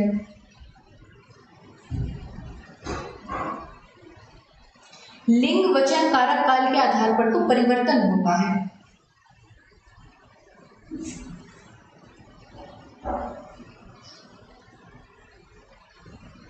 अल्पना जायसवाल ने बहुत सही आंसर किया। आप बिल्कुल सही समझे मैं क्या पूछना चाह रही थी। मैं यही पूछना चाह रही थी जो आपने आंसर किया। जैसे संज्ञा सर्वनाम विशेषण, ठीक है, संज्ञा सर्वनाम विशेषण और क्रिया, ये सभी क्या कैसे शब्द बताए थे मैंने आपको, ये सभी कैसे शब्द बताए थे, विकारी शब्द बताए थे। यही मैं आपसे पूछना चाह रही थी, ठीक है। और अविकारी शब्द कौन से होंगे, क्रिया विशेषण, संबंध बोधक, समुच्चय बोधक और विस्मयादि बोधक। क्लियर है? बहुत बढ़िया। तो आई होप अब आपको बहुत अच्छे से टॉपिक क्लियर हुआ होगा। अब हम आगे बढ़ते हैं, ठीक है, नेक्स्ट टॉपिक की शुरुआत करेंगे। अब इसकी परिभाषाएं मैं आपको यहाँ नहीं, आप बाद में देख लीजिएगा, अगर चाहेंगे तो एक बार और देखना, ठीक है, जब आपको पीडीएफ मिल जाएगी। अब हम अगला टॉपिक शुरू करेंगे। शब्द हमने पढ़ लिया बहुत अच्छे से। अब यहाँ से कुछ भी पूछा जाए आपका, यहाँ से बाहर क्वेश्चन नहीं जाएगा, ठीक है। अब चलते हैं और आगे बढ़ेंगे। ये बिल्कुल शब्दों की परिभाषा लिखी गई है, जैसे जैसे मैंने आपको बताया विकारी अविकारी संबंध बोधक कौन कौन से होंगे वही लिखा है यहाँ, ठीक है। अब इसके बाद हम शुरू करते हैं दोस्तों अगला टॉपिक, कौन सा, वाक्य, ठीक है। अब हमारा नेक्स्ट टॉपिक कौन सा आएगा, शब्द के बाद वाक्य। अब वाक्य किसे कहते हैं पहले तो आप यही समझिए, ठीक है। जब दोस्तों दो या दो से अधिक शब्दों का एक सार्थक समूह बने, ठीक है, एक ऐसा समूह बने जिसका कोई अर्थ निकलता हो, व्यवस्थित समूह बने, उसको हम क्या कहेंगे, वाक्य कहेंगे, ठीक है। वाक्य किसे कहते हैं, तो सार्थक शब्दों का ऐसा समूह जो अपने आप में व्यवस्थित हो और एक अर्थ उससे हम ग्रहण करें, उसे हम क्या कहेंगे, वाक्य कहेंगे। वाक्य किससे मिलकर बना हुआ है, अभी मैंने आपको बताया शब्दों के समूह से, यानी बहुत सारे शब्द होते हैं उसमें, ठीक है। जैसे यहाँ आप उदाहरण में देख पाएंगे, ये पूरा क्या है, ये पूरा एक वाक्य है। वाक्य में बहुत सारे शब्द हैं और शब्दों का कैसा समूह है, सार्थक समूह है, ठीक है। सार्थक शब्दों के व्यवस्थित समूह से बने व्यवस्थित समूह को ही हम क्या कहते हैं, वाक्य कहते हैं। और शब्द किससे बने होते हैं दोस्तों, वर्णों के व्यवस्थित समूह से, ठीक है। तो यहाँ से आपको तीनों की परिभाषा क्लियर होगी। वर्ण क्या है, वर्ण है आपकी लिखित भाषा की या लिपिबद्ध भाषा की सबसे छोटी इकाई वर्ण होती है, ठीक है। और मौखिक की कौन सी होती है, ध्वनि होती है, ठीक है। तो ध्वनि और वर्ण में यहाँ आपको डिफरेंस समझ आना चाहिए। ध्वनि क्या होती है, जो मुख से कोई भी आवाज निकलती है वो ध्वनि है, और जब हम उसको लिख देते हैं लिपिबद्ध रूप में, उसको प्रकट करते हैं तो वर्ण बन जाती है जब हम उसको लिख देते हैं, ठीक है। तो लिपि और वर्ण में दोनों में आपको डिफरेंस समझ में आया। तो भाषा की, अगर आपसे लिखित भाषा की सबसे छोटी इकाई पूछी जाए तो आप वर्ण बताएंगे, ठीक है। और अगर मौखिक भाषा की सबसे छोटी इकाई पूछी जाए तो तब आप क्या बताएंगे, ध्वनि बताएंगे। तो इस तरह से भी क्वेश्चन में आपको कई बार कंफ्यूज कर देता है एग्जामिनर, ठीक है। तो ऐसे नहीं यहाँ पर आपको फंसना है। इसी के साथ दोस्तों हमने देखा शब्दों के सार्थक समूह को हमने क्या बताया, शब्दों का सार्थक और व्यवस्थित समूह ही वाक्य कहलाता है। अब एक वाक्य के दो अंग होते हैं, कौन कौन से, हम बात करते हैं वाक्य के अंग के बारे में, यहाँ हम जानेंगे, ठीक है। वाक्य के कौन कौन से अंग होते हैं, तो वाक्य के दो अंग होते हैं, दो अंग होते हैं। पहला कौन सा है, उद्देश्य, ठीक है, उद्देश्य।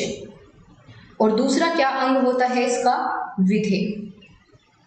तो अगर आपसे पूछा जाए वाक्य के कितने अंग होते हैं, आप बताएंगे वाक्य के दो अंग होते हैं, पहला उद्देश्य और दूसरा विधेय। उद्देश्य किसे कहते हैं, कोई बताएगा, उद्देश्य किसे कहते हैं दोस्तों, वाक्य में जिसके बारे में कुछ भी बताया जाए, यानी जिसके बारे में बात की गई हो, ठीक है, उसको हम क्या कहेंगे, उद्देश्य कहेंगे।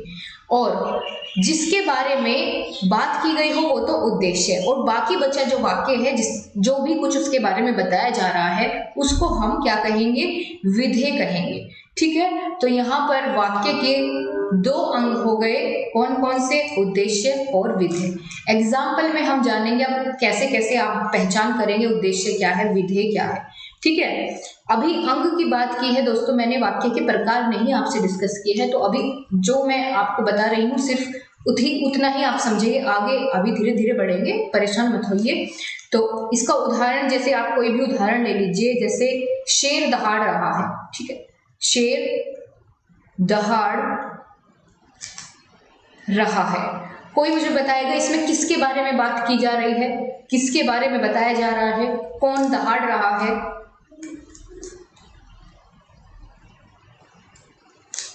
बहुत सही जवाब दिया, शेर के बारे में बात की जा रही है। किसके बारे में, शेर के बारे में बात की जा रही है। कौन दहाड़ रहा है, यहाँ शेर दहाड़ रहा है। तो शेर क्या होगा, जिसके बारे में बात की जा रही है उसे हम क्या कहेंगे, उद्देश्य कहेंगे। ठीक है, उद्देश्य कहेंगे, जिसके बारे में बात की जा रही है उसको उद्देश्य कहेंगे। और जो बात की जा रही है, शेर क्या कर रहा है, दहाड़ रहा है, तो ये किसके बारे में बताई जा रही है बात, जो भी कुछ बात बताई जा रही है। ठीक है, उसको हम क्या कहेंगे, बचा कुचा जो भी आपका बचता है उसको हम क्या कहेंगे, विधेय कहेंगे। ठीक है, जो कुछ बताया जाता है उसको हम विधेय कहेंगे। उद्देश्य के बारे में जो भी कुछ बताया जाता है उसको हम क्या कहेंगे, विधेय कहेंगे। तो इसमें शेर उद्देश्य है और दहाड़ रहा है, ये क्या हो जाएगा, आपका विधेय हो जाएगा। क्लियर है इतना। शब्द वाक्य के कितने अंग बताए मैंने, दो, उद्देश्य और विधेय। ठीक है, ये क्या है इसके, ये है इसके अंग। ठीक है, वाक्य के अंग। अब थोड़ा सा और आगे बढ़ेंगे, इसमें कोई कंफ्यूजन आपको नहीं होगा। यहाँ बिल्कुल बहुत अच्छे तरीके से आपको आपके सामने परिभाषा लिखी हुई है वाक्य की। क्या है परिभाषा, शब्दों का व्यवस्थित रूप जिसे मनुष्य अपने विचारों का आदान प्रदान कर सकता है उसे ही हम क्या कहते हैं, वाक्य कहते हैं। ऐसे भी लिख सकते हैं। और जैसे मैंने आपको पहले बताया कि शब्दों का सार्थक और व्यवस्थित समूह क्या कहलाता है, वाक्य कहलाता है। ठीक है, इनमें कर्ता, कर्म और क्रिया भी होते हैं। ठीक है, काम को करने वाला कर्ता, जो काम किया जा रहा है वो कर्म हो गया। ठीक है, और साथ ही जो जिस तरीके से वो कार्य किया जा रहा है वहाँ क्रिया होती है। ठीक है, हालांकि इसके बारे में थोड़ा सा और आगे बात करेंगे। अभी हम जानते हैं वाक्य के भेद। वाक्य के दो भेद होते हैं, या दो आधार पर हम वाक्यों को बांट सकते हैं। जिस तरीके से हमने शब्द की बात की थी, तो शब्द के भेद हम 4 आधार पर कर सकते थे। इसी तरीके से हम वाक्य के भी भेद 2 आधार पर कर सकते हैं। कौन कौन से आधार पर, पहला है अर्थ के आधार पर और दूसरा होता है रचना के आधार पर। ठीक है, तो वाक्य के हम 2 प्रकार से भेद किए जा सकते हैं। वाक्य के भेद 2 प्रकार से किए जा सकते हैं। किस किस के आधार पर, अर्थ के आधार पर और रचना के आधार पर। अब हम जानेंगे अर्थ के आधार पर कैसे हम इसके भेद करेंगे। तो यहाँ आपके सामने सबसे पहले, चलिए रचना के बारे में सबसे पहले जानेंगे। अब आपकी टेबल में रचना के बारे में पहले बात हुई है तो इसके बारे में ही जान लेते हैं। तो ये आपके सामने एक टेबल की फॉर्म में लिखे हुए हैं सारे भेद। वाक्य को हम 2 आधार पर बांट सकते हैं। किसके, रचना के आधार पर और अर्थ के आधार पर। हम जानेंगे पहले रचना के आधार पर। वाक्य का विभाजन 3 प्रकार से हो सकता है। यह रचना के आधार पर वाक्य के 3 भेद होते हैं। ठीक है, आपसे पूछा जाए रचना के आधार पर वाक्य के कितने भेद होते हैं, आप क्या बताएंगे, 3 भेद होते हैं। कौन कौन से, सरल वाक्य, संयुक्त वाक्य और मिश्र वाक्य। इनके बारे में आगे बात करेंगे क्या क्या होते हैं ये। ठीक है, सरल वाक्य कैसे होते हैं, संयुक्त वाक्य कौन से है, पहचान कैसे करेंगे, मिश्र वाक्य कौन से है। तो अभी आपने देखा रचना के आधार पर वाक्य के 3 भेद हैं, सरल, संयुक्त और मिश्र वाक्य। उसके बाद हम बात करेंगे अर्थ के आधार पर हम वाक्य को कितने भाग में बांट सकते हैं, कितने प्रकार हम बता सकते हैं। अगर आपसे पूछा जाए अर्थ के आधार पर वाक्य के कितने भेद होते हैं, तो दोस्तों अर्थ के आधार पर वाक्य के 8 भेद होते हैं। कितने, 8 भेद होते हैं। कौन कौन से, पहला है विधानवाचक। जैसे आपने इंग्लिश में सेंटेंस पढ़े होंगे तो आपने देखा था कैसा अफर्मेटिव सेंटेंस था। ठीक है, तो उसे हमने क्या कहा, यहाँ पर हिंदी में हमने उसी को बोला विधानवाचक। दूसरा कौन सा होता है वाक्य या दूसरा सेंटेंस कौन सा था, इच्छावाचक। ठीक है। इच्छावाचक को हम क्या बोलते थे? ऑप्टेटिव सेंटेंस, ठीक है। तीसरा क्या है? आज्ञावाचक। आज्ञावाचक को हम बोलते थे इंपैरेटिव सेंटेंस। चौथा क्या है यहाँ पर? निषेधवाचक। निषेधवाचक यानी नेगेटिव सेंटेंस। पांचवा क्या है इसका भेद? प्रश्नवाचक, यानी ये बिल्कुल आपके सिलेबस में है, ठीक है। श्रेया, आप प्रीवियस ईयर पेपर देखिए, आपसे विस्मयादि बोधक के बारे में पूछा गया है, ठीक है, आपके सिलेबस में है। आप बिल्कुल निश्चिंत रहे, सिलेबस से बाहर कुछ नहीं पढ़ाया जाएगा, ठीक है। बिल्कुल परेशान नहीं होना है इस बात से। मैं क्यों एक्स्ट्रा करवाऊंगी आपको जो सिलेबस से बाहर होगा? क्यों मैं उसमें अपनी एनर्जी वेस्ट करूंगी? बिल्कुल नहीं करूंगी, ठीक है। तो सिलेबस में आपके है, निश्चिंत रहिए आप। तो पांचवा प्रकार मैंने क्या बताया? प्रश्नवाचक। प्रश्नवाचक को हम इंग्लिश में बोलते हैं इंटेरोगेटिव, ठीक है। फिर छठा क्या होता है? विस्मयादि बोधक। ये सबसे ज्यादा आपसे पूछा जाता है पेपर में, विस्मयादि बोधक। तो ये कौन सा हुआ आपका छठा प्रकार? विस्मयादि बोधक, ठीक है, जिसको हम एक्सक्लेमेटरी सेंटेंस कहते हैं। फिर संकेतवाचक, ठीक है, संकेतवाचक। और उसके बाद आपका लास्ट बचता है आठवां, के बारे में हम बात करेंगे कौन कौन सा होता है। आगे चलते हैं, इनकी परिभाषा के साथ आगे बढ़ेंगे। सबसे पहले हमने दोस्तों वाक्य का जो रचना के आधार पर विभाजन किया था, तो कितने बताए थे? रचना के आधार पर 3 प्रकार के वाक्य है, सरल, संयुक्त और मिश्र वाक्य, ठीक है। सरल, संयुक्त और मिश्र वाक्य।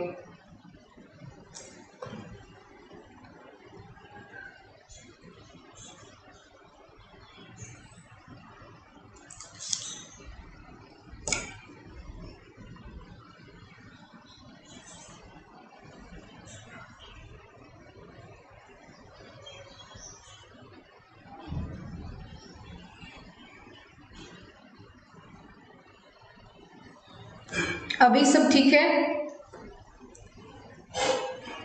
अभी क्लियर है सब कुछ?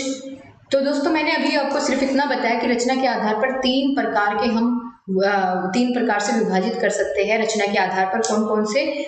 सरल, दूसरा क्या था? संयुक्त, और तीसरा क्या था? मिश्र वाक्य, ठीक है, मिश्र वाक्य। तो अब एक एक करके इनके बारे में जानेंगे। सबसे पहले सरल वाक्य कौन से वाक्य होते हैं? ऐसा वाक्य जिसमें एक ही क्रिया हो, एक ही कर्ता हो, ठीक है। या हम इसकी जगह पर हम ये भी लिख सकते हैं कि ऐसा वाक्य जिसमें एक ही उद्देश्य हो और एक ही विधेय हो। अब आपके लिए उद्देश्य और विधेय शब्द नया नहीं है, क्योंकि मैं आपको इनके बारे में बता चुकी हूँ, ठीक है। एक ही उद्देश्य और एक ही विधेय हो, उसको हम क्या कहेंगे? सरल वाक्य कहेंगे। तो ये 2 तरीके से आपको बताया गया है, आप चाहे तो ऐसे लिखें, चाहे ऐसे लिखें, कोई परेशानी नहीं होगी, ठीक है। ऐसे वाक्य जिसमें एक ही उद्देश्य हो, एक ही विधेय हो, उन्हें हम क्या कहेंगे? सरल या साधारण वाक्य कहेंगे। अगर इसकी जगह साधारण लिखा जाए तो भी आप यहाँ कंफ्यूज नहीं होंगे, साधारण वाक्य भी इसे ही कहते हैं, ठीक। तो इसका उदाहरण देखते हैं, जैसे रोहन खेलता है, ठीक है। रोहन क्या है? इसमें उद्देश्य है, बाकी बचा विधेय। तो रोहन खेलता है, एक उद्देश्य हुआ, एक ही विधेय हुआ। मीरा दौड़ती है, आकाश भागता रहता है, श्याम पढ़ाई करता है, सीता खाना खाती है, ठीक है। आप देख रहे हैं हर एक सेंटेंस में यहाँ क्या हो रहा है? सरल वाक्य में एक ही तो उद्देश्य है और एक ही विधेय है। क्लियर है आपको? इसके उदाहरण आप अपनी तरफ से लिख पाएंगे, ठीक है, ठीक है। संध्या पढ़ती है, ठीक है। फिजा खाना खाती है। तो इस तरीके से अंजलि पढ़ाई करती है, अंजलि खेलती है। तो इस तरीके से आप बहुत सारे उदाहरण अपने आप से कुछ भी ऐसे बनाएंगे जिसमें एक उद्देश्य हो, एक विधेय हो, बस इतनी बात आपको ध्यान रखनी है। आगे बढ़ेंगे। दूसरा हमारा प्रकार है संयुक्त वाक्य। संयुक्त वाक्य, संयुक्त से क्या मतलब है? जैसे हमने संयुक्त स्वर के बारे में पढ़ा था, ठीक है। तो संयुक्त व्यंजन के बारे में हमने पढ़ा था, जो 2 या 2 से अधिक वर्णों से मिलकर बने होने संयुक्त व्यंजन कहते थे। 2 या 2 से अधिक व्यंजनों से मिलकर बने होने संयुक्त व्यंजन हमने जाना था। अब संयुक्त वाक्य की बारी आती है। तो संयुक्त वाक्य कौन से होंगे? जो 2 या 2 से अधिक उपवाक्य से बने हों, उन्हें हम क्या कहेंगे? संयुक्त वाक्य कहेंगे। और इसकी एक और पहचान है, ठीक है, या ऐसे भी हम इसको बोल सकते हैं कि दो या दो से अधिक सरल वाक्य से मिलकर के जो बने हों उन्हें हम क्या कहेंगे, संयुक्त वाक्य कहेंगे। इंग्लिश में अगर बात करें उनको हम कंपाउंड सेंटेंस कहते हैं, ठीक है, कंपाउंड सेंटेंस। यही क्लियर करते हुए चलिए, इंग्लिश से जोड़ते हुए चलिए, क्योंकि इंग्लिश में भी आपका टॉपिक है, ठीक है। तो संयुक्त वाक्य कौन से होते हैं, ऐसे वाक्य जो दो या दो से अधिक सरल वाक्य से मिलकर के बने हों या उपवाक्य से मिलकर के बने हों और सभी उपवाक्य उसमें प्रधान हो। अगर आप ऐसे लिखेंगे तो थोड़ा सा बड़ा लग रहा है, ठीक है, आप ऐसे लिख लीजिएगा इसको कि संयुक्त वाक्य वे वाक्य होते हैं जो दो या दो से अधिक सरल वाक्य से मिलकर के बने हों, ठीक है, और उनके बीच में कोई भी समुच्चय बोधक शब्द होगा जो उन्हें जोड़ेगा, जैसे किंतु, परंतु, और, ठीक है। तो ये इस तरह के शब्द आपको देखने को मिलेंगे, ये जो इनको आपस में जोड़ेंगे। दो सरल वाक्यों को आपस में जोड़ने के लिए यहाँ आपके लिए समुच्चय बोधक शब्द आपको प्रयोग करने पड़ेंगे, जैसे किंतु, परंतु, और, ठीक है, इस तरीके से, अथवा। तो ये सभी आपको यहाँ पर प्रयोग करने पड़ेंगे, इस तरह के सभी शब्द। अब इसका उदाहरण हम जानेंगे। संयुक्त वाक्य की परिभाषा, जो दो या दो से अधिक सरल वाक्य से मिलकर के बने हों और उनको हम क्या करेंगे, उनको समुच्चय बोधक शब्दों से उनको आपस में जोड़ा जाए, उनको हम क्या कहेंगे, संयुक्त वाक्य कहेंगे। अब आपके सामने उदाहरण है, वह सुबह गया और शाम को लौट आया। तो वह सुबह गया अपने आप में एक पूरा वाक्य है, सरल वाक्य है, ठीक है। शाम को लौट आया अपने आप में एक सरल वाक्य है। तो हमने इसको जोड़ा किससे, और समुच्चय बोधक शब्द को यहाँ पर हमने प्रयोग किया और इसके साथ इसको, इन दोनों वाक्यों को एक साथ यहाँ पर जोड़ दिया, ठीक है। तो जहां भी आपको इस तरह के समुच्चय बोधक शब्द दिखे, और, अथवा, किंतु, परंतु, पर, ठीक है, मगर, ठीक है, तो ये सभी कैसे शब्द हो जाएंगे दोस्तों, ये सभी कैसे वाक्य हो जाएंगे, तो ये संयुक्त वाक्य होंगे। जैसे दूसरा उदाहरण आप देख पा रहे हैं, दिन ढल गया अपने आप में कैसा वाक्य है, सरल वाक्य। एक सरल वाक्य ये हो गया, अंधेरा बढ़ने लगा, तो दो सरल वाक्य को एक साथ जोड़ दिया, ठीक है। प्रिय बोलो, असत्य नहीं, ये दो अपने आप में सरल वाक्य थे, इनको हमने किसके साथ जोड़ दिया इसको हमने आपस में जोड़ दिया, ठीक है। ये थोड़ा सा यहाँ पर आपको नहीं देखना है। अब इतने 3 एग्जाम्पल आपको क्लियर, इनसे आपको क्लियर कट आपको समझ में आ गई चीजें, ठीक है, बहुत अच्छे से संयुक्त वाक्य। अब थोड़ा सा आगे बढ़ेंगे और हम जानेंगे दोस्तों मिश्र वाक्य के बारे में। मिश्र वाक्य कौन से वाक्य होते हैं, तो ऐसे वाक्य जिनमें सरल वाक्य के साथ साथ कोई दूसरा उपवाक्य भी। उपवाक्य क्या होता है दोस्तों, जो दूसरे पर निर्भर रहता है, ठीक है, उसे उपवाक्य कहते हैं, यानी दूसरे के बिना वो अधूरा रहता है, दूसरे के बिना उसका अपने आप में पूर्ण अर्थ नहीं निकलता है, उसे हम उपवाक्य कहते हैं, ठीक है। तो यानी जो सरल वाक्य होगा, अपने आप में पूर्ण होगा, उसके ऊपर ही डिपेंड रहेगा उपवाक्य। मिश्र वाक्य को हम इंग्लिश में क्या कहते हैं, कॉम्प्लेक्स सेंटेंस कहते हैं, ठीक है, कॉम्प्लेक्स सेंटेंस कहते हैं।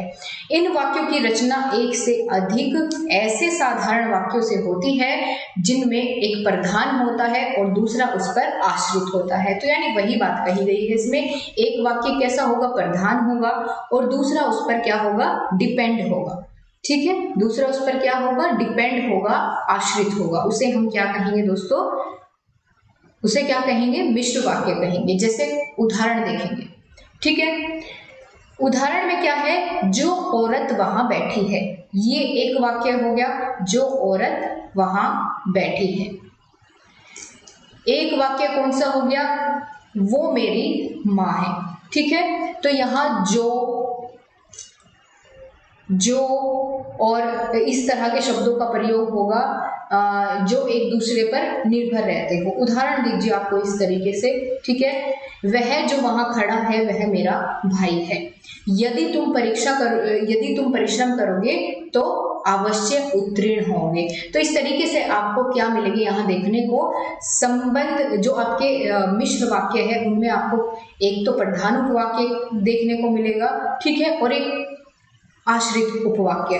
तो यहाँ प्रधान वाक्य की अगर बात करें, वह मेरी माँ है, ये अपने आप में प्रधान वाक्य है, ठीक है। अगर आप इसको इतना ही बोले अगर आप इस वाक्य को इतना ही बोले कि वह मेरी माँ है, तो इसमें कोई कंफ्यूजन नहीं है, क्लियर है कि भाई हाँ समझ में आ रहा है वह आपकी माँ है। लेकिन अगर आप इतना बोल करके छोड़ दे कि जो औरत वहां बैठी है, तो आपके मन में कहीं ना कहीं क्वेश्चन मार्क रह जाएगा, ठीक है, कि क्या है, इसने ऐसा क्यों बोला कि जो औरत वहां बैठी है वो क्या है, कौन है वो, इसकी माँ है, इसकी बहन है, ठीक है, इसकी भाभी है। तो इस तरीके से बहुत सारे क्वेश्चन मार्क आ जाएंगे, समझ में नहीं आएगा इसकी कहना क्या चाहता है। तो यहाँ ये प्रधान वाक्य हुआ, अपने आप में पूर्ण अर्थ इसने दिया, ठीक है, प्रधान वाक्य हुआ। और ये दूसरा आश्रित, ठीक है, ये इस पर निर्भर करता है, जब तक ये आगे वाली बात नहीं बताएगा ये अपने आप में कैसा होगा, अधूरा होगा। तो ये यहाँ पर लिखा हुआ है, बिल्कुल, जब तक मैं स्टेशन पर गया, ठीक है, तो जब तब, ज्यों त्यों, जो, यदि, इस तरह के शब्दों का ज्यादातर इसी में प्रयोग होता है मिश्र वाक्य में, कि जब मैं स्टेशन पर पहुंचा तब तक क्या हो चुका था, रेलगाड़ी जा चुकी थी, ठीक है। जब तक मैं डॉक्टर के पास गया तब तक जब तक डॉक्टर के पास मरीज गया तब तक क्या हो, नहीं, जब तक डॉक्टर मरीज के पास आया तो मरीज मर चुका था। तो इस तरीके से अगर बारिश नहीं होगी तो फसल अच्छी नहीं होगी, ठीक है। तो इस तरह के सभी उदाहरण किसके होते हैं, हाँ बिल्कुल, अलका ने बहुत अच्छा उदाहरण दिया, मैं जानता हूं कि वो झूठ बोलता है, बिल्कुल, यदि तुम तेज दौड़ोगे तो जीत जाओगे, बहुत अच्छा आपने बताया, बिल्कुल समझ में आ गया इतना, ठीक है, क्लियर है आपको बहुत अच्छे से। अर्थ के आधार पर वाक्य के भेद अब हम जानेंगे। पहले ये बताइए, रचना के आधार पर सभी को क्लियर है बहुत बढ़िया तरीके से, कोई कंफ्यूजन किसी को अभी तक?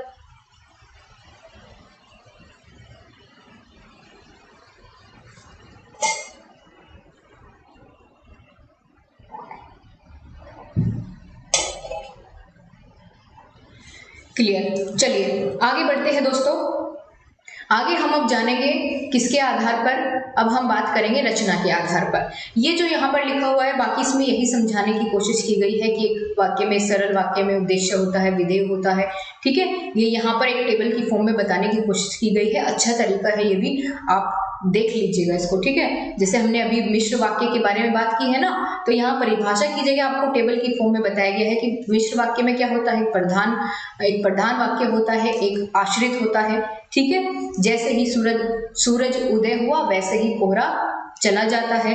तो इस तरीके से क्या होता है, यहाँ पर मिश्र वाक्य में एक प्रधान होगा, एक आश्रित होगा। और संयुक्त वाक्य में मैंने आपको क्या बताया, दो सरल वाक्य से मिलकर बने वाक्य संयुक्त वाक्य कहलाते हैं। और इनको जोड़ने वाले कुछ शब्द यहाँ पर दिए गए हैं, और, एवं, तथा, या, अथवा, इसलिए, फिर भी, किंतु, परंतु, लेकिन, पर, अतः, नहीं तो, इस तरह के शब्द जब आपको वाक्य के बीच में मिलेंगे जोड़ने के लिए दो सरल वाक्यों को, तो वो संयुक्त वाक्य हो जाएगा, ठीक है। और जैसे, वैसे, जब, तब, जहां, वहां, ठीक है, ये इस तरह के, यदि, तो इस तरह के अगर आपको शब्द देखने को मिलेंगे तो ये कैसे हो जाएंगे, मिश्र वाक्य हो जाएंगे। क्लियर है ना, बहुत अच्छे। संध्या ने देखो कितना अच्छा एग्जाम्पल दिया। जब मंगल पांडे को फांसी हुई तब पूरे देश में क्रांति की लहर दौड़ गई, बहुत ही शानदार। अब हम आगे बढ़ेंगे दोस्तों, अब हम जानने वाले हैं अर्थ के आधार पर वाक्य के भेद कितने होते हैं, 8 होते हैं। ये 8 के 8 मैंने नाम आपको बता दिया, अब एक एक करके इनके बारे में जानेंगे। सबसे पहले हम बात करेंगे विधानवाचक वाक्य के बारे में। विधानवाचक वाक्य कौन से होते हैं, अफर्मेटिव सेंटेंस, जिनको हम पॉजिटिव भी कह सकते हैं, ठीक है, पॉजिटिव सेंटेंस या सकारात्मक वाक्य भी हम इनको बोल सकते हैं। तो विधानवाचक वाक्य की अगर परिभाषा की बात की जाए तो आप क्या लिखेंगे, सामान्य कथन या किसी व्यक्ति वस्तु की स्थिति का बोध कराने वाले जितने भी वाक्य होंगे उनको हम विधानवाचक कहेंगे, ठीक है। जो सामान्य रूप से प्रयोग में आते हो उनको हम क्या कहेंगे, सामान्य वाक्य या विधानवाचक वाक्य कहेंगे, ठीक है। इनको सकारात्मक वाक्य भी हम कह सकते हैं। क्लियर, इसका उदाहरण क्या होगा, जैसे उसकी पत्नी बहुत बीमार है, लड़कियां नृत्य कर रही है, कुत्ते भौंक रहे हैं, ठीक है, टीचर पढ़ा रही है, डॉक्टर मरीज की जांच कर रहा है, ठीक है, तो पंकज नोट्स बना रहा है। तो ये सारे इस तरह के वाक्य कैसे हो जाएंगे, सकारात्मक भी इनको कह सकते हैं, लेकिन आपके पेपर में सकारात्मक नहीं आएगा, विधानवाचक करके पूछेगा। तो क्लियर है आप सभी को, बहुत अच्छी। आगे बढ़ते हैं। दूसरा प्रकार होता है अर्थ के आधार पर नकारात्मक वाक्य या निषेधवाचक वाक्य। ठीक है, निषेधवाचक वाक्य। निषेधवाचक, निषेध यानी नेगेटिव। ठीक है, जहां भी आपको नेगेटिव सेंस देखने को मिलेगी या जिन वाक्यों में आपको निषेध होने का या न, नहीं, मत इस तरह के शब्दों का प्रयोग आपको दिखे तो आप उसे क्या बताएंगे? नकारात्मक वाक्य बताएंगे।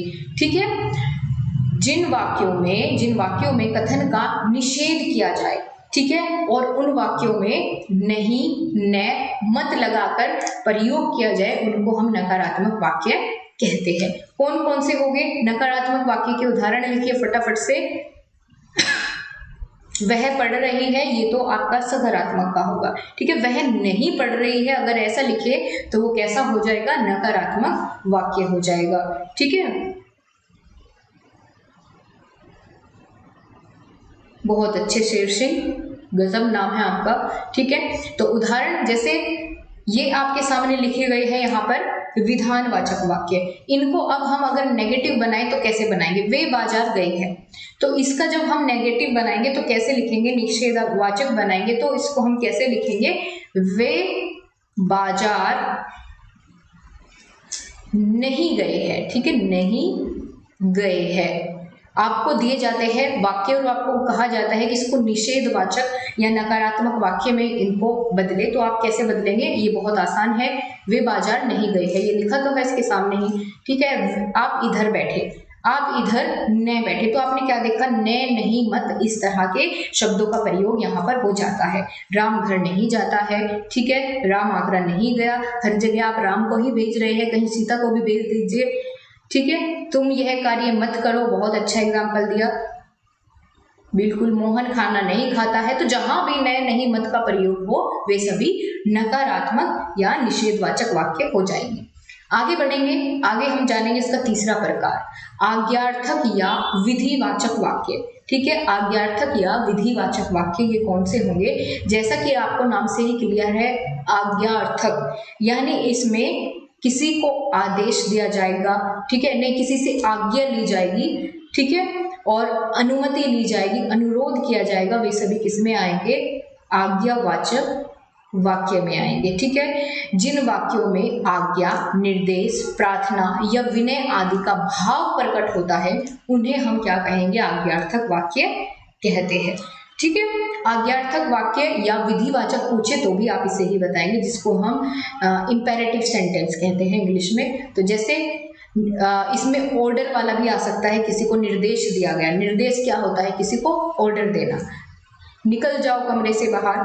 ठीक है, बात मत करो, ये मत करो, अगर मत आ गया तो फिर तो निषेधवाचक हो जाएगा, भाई वो तो इसमें नहीं आएगा। ठीक है, सारा सामान खरीद लाना, ये भी एक ऑर्डर की तरह। ठीक है, सर मुझे आज की छुट्टी दे दो, ये किस में आएगा? प्रार्थना में। ठीक है, बिल्कुल क्लियर है। हाँ, जैसे संध्या ने बताया टहलना अच्छा होता है, चलो टहलो, तो ये कैसा हो गया? निर्देश दिया किसी को। तो ये सभी इस तरह के वाक्य किस में आ जाएंगे? आज्ञावाचक में आ जाएंगे। जैसे सदा सत्य बोलो, ठीक है, तो ये भी इसमें आ जाएगा। बिल्कुल, और क्या हो सकता है? कृपया मुझे मेरे पैसे वापस दे दीजिए। ठीक है, कृपया मुझे वापस जाने दीजिए, ये सभी किस में आ जाएंगे? ये सभी आपके आज्ञार्थक वाक्य हो गए। आगे बढ़ते हैं, अगला इसका प्रकार चौथा, प्रश्नवाचक वाक्य। ठीक है, प्रश्नवाचक वाक्य, इससे तो आप भली भांति परिचित है, क्योंकि दिन भर आप किसी ना किसी से कुछ ना कुछ पूछते रहते हैं।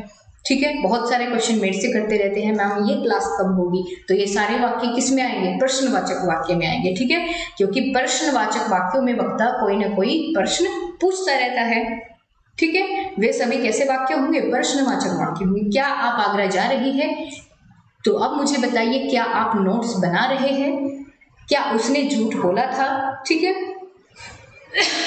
क्या मैम सिलेबस समय से पूरा होगा? तो ये सभी कैसे वाक्य है? आपके प्रश्नवाचक वाक्य है। क्लियर, बहुत बढ़िया। तो प्रश्नवाचक वाक्य क्लियर है आप सभी को? बहुत बढ़िया। आगे बढ़ते हैं, पांचवा प्रकार, इच्छावाचक वाक्य। इच्छावाचक वाक्य कौन सा होगा? इच्छावाचक वाक्य में दोस्तों वक्ता अपने लिए या दूसरे के लिए किसी ना किसी इच्छा का भाव प्रकट करता है, यानी उसका एक मनोभाव होता है, दूसरे के लिए वो कुछ चाहता है, ठीक है, इच्छा का भाव प्रकट करता है। यहाँ पर भाव प्रकट होने की बात आप समझेंगे, ठीक है, तो तब आप इसमें डिफ्रेंशिएट कर पाएंगे आप बहुत अच्छे से। तो इच्छावाचक वाक्य में क्या होता है, जो वक्ता होता है वो अपने लिए या किसी दूसरे के लिए, सामने वाले के लिए कोई ना कोई भाव प्रकट करता है। उदाहरण के लिए, आज तो कहीं से पैसे मिल जाए, ठीक है, तो ये कैसा है, भाव प्रकट किया उसने, अपनी इच्छा जताई, आपकी यात्रा शुभ हो, आपका दिन शुभ हो, ठीक है। तो ये सभी कैसे वाक्य होंगे, ये सभी वाक्य हो जाएंगे आपके ये सभी आपके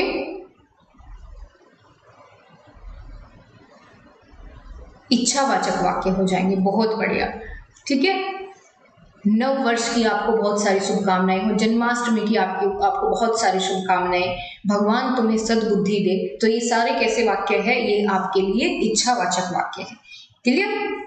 हाँ, भगवान आपको तरक्की दे, ये सभी तुम्हारी नौकरी लग जाए, तुम सभी बहुत अच्छे नंबर से पास हो, तुम्हारे सबके 95+ मार्क्स आए, क्या है, मेरी इच्छा है, ठीक है। और खाली इच्छा ही नहीं है, मैं इसके लिए पूरी प्रयासरत हूँ। आगे बढ़ते हैं, अगला आपके सामने वाक्य है संदेहवाचक वाक्य। बहुत अच्छे एग्जाम्पल आप लोग देते हैं, ठीक है, बहुत बढ़िया, तुम पढ़ो, अच्छे नंबर जरूर आएंगे। संदेहवाचक वाक्य, इसमें क्या होता है दोस्तों, इसमें जो वक्ता होता है, वाक्य को बोलने वाला होता है, वो संदेह की भावना में होता है, यानी उसको संदेह रहता है कि ये काम होगा भी या नहीं होगा, ठीक है। तो ये संदेह की भावना जहां भी प्रकट हो उसको संदेहवाचक वाक्य कहेंगे। जैसे उदाहरण क्या होगा, शायद आज बारिश हो, ठीक है, हो सकता है आज धूप निकले, पक्का नहीं पता है, संदेह है कि वो निकल भी सकती है, नहीं भी निकल सकती है, ठीक है, न जाने कब आपके एग्जाम होंगे, इस तरीके से। अब तक वह दिल्ली पहुंच गया होगा, तुम सभी नोट्स बना रहे होंगे, तो ये भी एक आपका संदेहवाचक है, मुझे नहीं पता कि कितनों ने आप में से नहीं बनाए, ठीक है, हालांकि मैं चेक करूंगी किसी दिन। तो ये कैसे वाक्य है, संदेहवाचक वाक्य है। क्लियर? बिल्कुल, बहुत बढ़िया।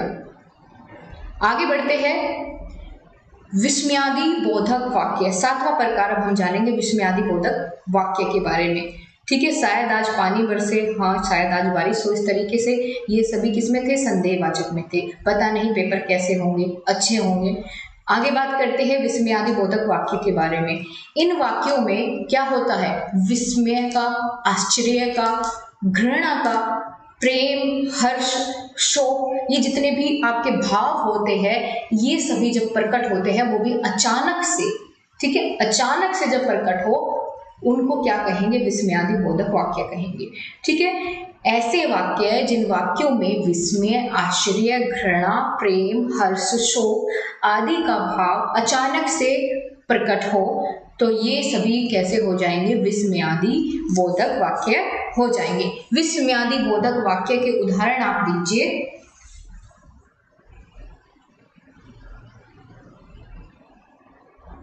ओह, कितना सुंदर दृश्य है, तो ये कैसा हुआ, और एक तरह से और आप इनकी पहचान कर सकते हैं, यहाँ पर विस्मयादि बोधक चिन्ह जरूर लगाएं। जब आप इसके उदाहरण लिखेंगे ना, तो यहाँ नंबर कट जाते हैं आपके उदाहरण लिखते ही। क्यों? क्योंकि आप ये चिन्ह लगाना भूल जाते हैं। इसकी अपने आप में बहुत मान्यता है इस वाक्य में, तो आप ये चिन्ह जरूर लगाएं जब आप उदाहरण लिखेंगे, ठीक है। ये बात आपको मेरी याद रखनी है। जैसे आपने लिखा हाय वह मर गया, तो हाय के बाद आपको ये चिन्ह लगाना नहीं भूलना है, नहीं तो आपका जो आप उदाहरण दे रहे हैं वो गलत हो जाएगा, ठीक है। बिल्कुल, ओह वो बहुत सुंदर है, ठीक है, हाय मेरा हाथ जल गया, तो ये बिल्कुल आप इस तरीके से कुछ भी एग्जाम्पल बना करके लिख पाएंगे। ये सभी कैसे होंगे, विस्मयादि बोधक, जिनमें आश्चर्य हो, एकदम से अचानक से आपके मुंह से कोई शब्द ऐसा निकले जिसमें कि आपकी शोक का, हर्ष का, यानी खुशी का, दुख का, गम का, प्रेम का, कैसा भी कोई आपका भाव झलक रहा हो, वो सभी विस्मयादि बोधक वाक्य होते हैं। जैसे रवि ने लिखा अरे आप आ गए, ठीक है, इस तरीके से। तो बिल्कुल अब हम आगे बढ़ते हैं। 8वां जो लास्ट इसका टाइप बचता है, ठीक है। अर्थ के आधार पर कितने थे वाक्य के भेद, बताइए। अर्थ के आधार पर 8 थे, ठीक है। तो 8वां कौन सा है, संकेतवाचक वाक्य। बहुत आसानी से मुझे लग रहा है आपको साथ साथ याद होते आ रहे हैं और कंफ्यूजन आपस में बिल्कुल नहीं होना चाहिए आपको, ठीक है। तो संकेतवाचक वाक्य, संकेतवाचक वाक्य कौन से होंगे दोस्तों, कंडीशनल सेंटेंस इनको हम इंग्लिश में कह सकते हैं। इन वाक्यों में किसी ना किसी शर्त की पूर्ति, कंडीशन रखी गई, ठीक है, कोई ना कोई कंडीशन रखी जाएगी, तो किसी ना किसी शर्त की पूर्ति का विधान किया जाता है, तो उन्हें हम क्या कहेंगे, संकेतवाचक वाक्य कहेंगे, जिनमें कोई ना कोई शर्त रखी जाए, ठीक है, उनको हम क्या कहेंगे, संकेतवाचक वाक्य कहेंगे। या फिर ऐसा भी कह सकते हैं कि एक क्रिया का दूसरी क्रिया पर निर्भर होना, ठीक है, एक क्रिया का दूसरी क्रिया पर निर्भर होना भी संकेतवाचक वाक्य कहलाता है। तो आपको जैसे आसान लगे आप इसको ऐसे लिखिएगा अपने शब्दों में। अब इसके उदाहरण क्या होंगे, इसमें क्या होगा कि एक सेंटेंस दूसरे वाले पर निर्भर रहेगा। जैसे यदि तुम मेरे साथ रहोगी तो मुझे अच्छा लगेगा, ठीक है, यदि तुम मेरे साथ रहोगी तो मुझे अच्छा लगेगा। वर्षा होती तो अनाज होता। ये कैसे वाक्य है, ये सभी कैसे वाक्य है दोस्तों, संकेतवाचक। संकेत लिया कि भाई अगर वर्षा हो जाए तो अनाज अच्छा हो जाएगा, ठीक है, तुम मेरे साथ रहोगी तो क्या होगा, मुझे अच्छा लगेगा, ये संकेत दिया, ठीक है। तो ये इधर इसके क्या थे, उदाहरण थे। और क्या हो सकता है इसका उदाहरण, आप अपनी तरफ से कोई बताइए। यदि डॉक्टर समय पर आता तो क्या होता, मरीज को बचाया जा सकता था, ठीक है। यदि वर्षा होती तो फसल ना सूखती। यदि आप पढ़ते तो फेल ना होते, ठीक है। यदि आप मेहनत करोगे तो क्या होगा यदि आप मेहनत करोगे तो अवश्य ही सफल होगे। तो इस तरह के सभी वाक्य कैसे होंगे, आपके संकेतवाचक वाक्य होंगे, ठीक है। हाँ, यदि तुम अच्छे नंबर से पास होगे तो तुम्हें आईफोन मिलेगा। ज्यादातर घर वाले ऐसे ही सिचुएशन बच्चों के सामने रखते हैं, कंडीशन रखते हैं। बहुत सटीक एग्जाम्पल आपने दिया जो आप अपनी लाइफ से रिलेट कर पाए। ऐसा एग्जाम्पल कि अगर आप 95 प्लस लेकर के आए तो क्या होगा, आपको लाइव आने का मौका मिलेगा ऑनलाइन शिक्षण चैनल पर। अब ये मैंने एग्जाम्पल में बोल दिया है, लेकिन मैं करवा जरूर दूंगी, ठीक है। अगर आप 95 प्लस लेकर के आएंगे, मेहनत करेंगे, तो आपको ऑनलाइन शिक्षण चैनल पर सामने आके बोलने का मौका मिलेगा बहुत बढ़िया तरीके से। अब देख लीजिए, आपके सामने मैंने एक कंडीशन रख दी है। अगर आप चाहते हैं इसका फायदा उठाना तो बिल्कुल आपके लिए मौका है। अब मैंने बोल दिया है तो पूरा करवाऊंगी, ठीक। तो जो भी 95 प्लस लेकर के आएगा उसको सामने आने का मौका मिलेगा। बहुत बढ़िया। तो हमने 8 के 8 प्रकार जान लिए हैं। और अच्छा ये बताइए कि जो मैंने आपको उदाहरण के माध्यम से आपके सामने ये मैंने एक कंडीशन रखी, तो आपको कैसी लगी ये कंडीशन? आप चाहेंगे इसका फायदा उठाना या नहीं? बताइए, किस किस की इच्छा है कि वो इसका फायदा उठाए?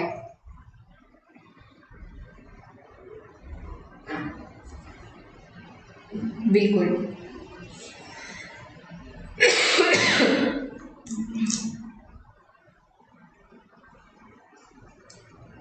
क्लियर है आप सभी को? यस मैम, जरूर। विनीता ने कहा वाव, संध्या प्रजापति बहुत बढ़िया। और कौन कौन? फिजा, बहुत अच्छा लगा। यदि मेरी क्लास जल्दी खत्म होती तो मैं दवा लेने चली जाती। बहुत अच्छा एग्जाम्पल। वैशाली, प्रिंस बिल्कुल सहमत है बात से। बहुत अच्छा एग्जाम्पल आपने दिया। अलका, हिफ्जा, देख लीजिए आप सब आने वाले हैं, ठीक है। अब मेहनत करिए, जो नोट्स मैं आपको बनाने के लिए कह रही हूँ वो जरूर बनाइए, ठीक है। उसके पीछे कोई ना कोई कारण है जिस वजह से मैं आपको इस तरीके से 2-3 बार दिन में बोल ही देती हूँ कि नोट्स बनाइए, ठीक है। निशा कह रही है ओके मैम, मैं लाऊंगी, प्रॉमिस। आपसे मेरा नाम याद कर लीजिए, निशा। ओके निशा, बिल्कुल आपका नाम याद हो गया है निशा। बिल्कुल मुझको नाम, हालांकि मुझे तब तक क्लास लेते लेते आप में से सबके नाम याद हो चुके होंगे। कितनों के तो मुझे नाम हो चुके हैं, और जो रेगुलर इससे पहले क्लास लेते थे उनके तो मैं पहले से जानती हूँ। जैसे शिवानी हुआ, ठीक है, और अमन भी पहले से क्लास लेता था, वैशाली भी पहले से क्लास ले रही है मेरे साथ, सारिका भी पहले से जुड़ी है, ठीक है। तो बहुत सारे नाम, तो बिट्टू देवी ये भी आप भी पहले से जुड़े हुए हैं। तो बहुत सारे नाम तो मुझे पहले से याद है। आप में से हिफ्जा परवीन भी पहले से मेरे साथ है, ठीक है। तो आप में से बहुत सारे प्रशिक्षुओं को तो मैं बहुत अच्छे से जानती हूँ, मुझे बहुत अच्छे से आपके नाम याद हो चुके हैं। ठीक है, एक शिवानी हाँ देखिए, नाम लेते ही तुरंत कमेंट आपका आ गया, बिल्कुल। तो ठीक है, आप सबको आने का मौका मिलेगा, बस आप टारगेट जो आप सभी का है, ठीक है, इसको कंप्लीट करिएगा। और मैं आपसे पर्सनली पूछूंगी कितना कितना रिजल्ट आप लोगों का रहा है। ठीक है, आप मेरे पास आप सभी के कॉन्टेक्ट नंबर सब कुछ है। बहुत अच्छे, राम सलोनी नोट्स बना रहे हैं, आपकी शर्त मंजूर है। बहुत बढ़िया। चलिए दोस्तों, फिर आज के लिए हम यहीं तक रखेंगे, ठीक है। अब इससे आगे हम कल शुरुआत करेंगे। और ये बताइए, आज की क्लास में कोई किसी को इतना सभी कहीं कंफ्यूजन है? ठीक है, गोविंद चौहान, बिल्कुल भाई, आपका नाम क्यों नहीं लेंगे। संचरावती देवी, बिल्कुल आपको भी मैं पहले से ही जानती हूँ। प्रिंस, ये प्रिंस भी शायद पहले से ही जुड़ा हुआ है, क्योंकि बहुत बार मैं ये नाम ले चुकी हूँ, मुझे याद है। वैशाली, बिल्कुल।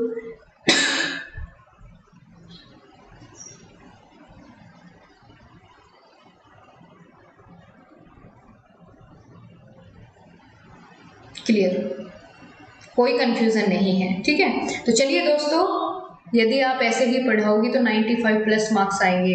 अंशिकी कह रही है, यदि मैं प्रधानमंत्री होती तो देश को बदल देती। वाह, क्या एग्जाम्पल दिया है, गजब, बहुत अच्छा लगा मुझे आपके एग्जाम्पल से भी। ठीक है, सब कुछ क्लियर है। तो गाइस, यही क्लास को ऑफ करते हैं, ठीक है, और दोपहर वाली क्लास को शुरू करेंगे।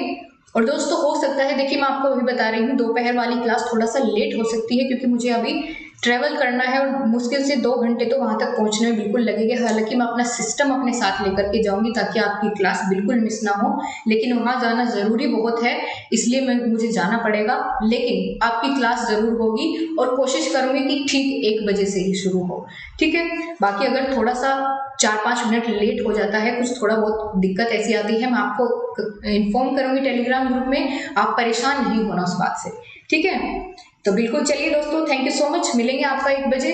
और मेरी क्लास में मुझे नहीं लगता आप लोग बोर होते होंगे, ठीक है। और अब से मैं ऐसा भी क्या करूंगी कि आपको बोरियत महसूस ना हो, आपको नींद ना आए बीच में, तो उस बात का भी मैं ध्यान रखूंगी, ठीक है। प्रिंस, बिल्कुल, मैंने दूध के साथ हल्दी, उसके साथ अदरक, उसके साथ काली मिर्च, ये सब कुछ मिला के मैं इतना ज़्यादा ऐसी चीज़ें ले रही हूँ। गर्म पानी पूरा दिन क्लास के बीच में मैं अपना एक पूरा गर्म पानी भर के बैठती हूँ एक ग्लास में, ठीक है, जिससे बीच बीच में ऐसे खांसी ना उठे। लेकिन क्या करूँ, बिल्कुल एकदम से ठीक नहीं हो पा रही हूँ, तो हो जाएगा 1-2 दिन में। बाकी बहुत ध्यान रख रही हूँ मैं इस चीज़ का, और आपको आज लग भी रहा होगा पहली क्लास से डिफरेंस, कि आज बीच में एक आधी बार मुझे खांसी आई बीच में, ठीक है। तो बिल्कुल कोई दिक्कत नहीं है। चलिए फिर दोपहर में मिलेंगे। अब बाय बाय, टेक केयर, ठीक है। अपना ध्यान रखिए, नोट्स बना लीजिएगा और अपना टाइम से अपना काम फिनिश कर लीजिएगा क्लास से पहले ही। अब आपसे मिलेंगे दोपहर में। और आपका कोई और दोस्त अगर चाहता है अभी भी आपके ग्रुप से जुड़ना, आपके इस मेंबर से जुड़ना, आपके बैच से जुड़ना, तो आप उसको ज़रूर सजेस्ट करिएगा, ठीक है। अगर कोई चाहता है और सच में 4th सेमेस्टर में बहुत अच्छे से अपने डाउट्स को क्लियर करना चाहता है, बहुत अच्छे से सीखना चाहता है, वो तो बिल्कुल हमारे साथ जुड़े, आप सबको सजेस्ट कर सकते हैं, ठीक है दोस्तों। तो चलिए, अब हम आपसे दोपहर में मिलते हैं। बाय बाय, टेक केयर, जय हिंद, जय भारत।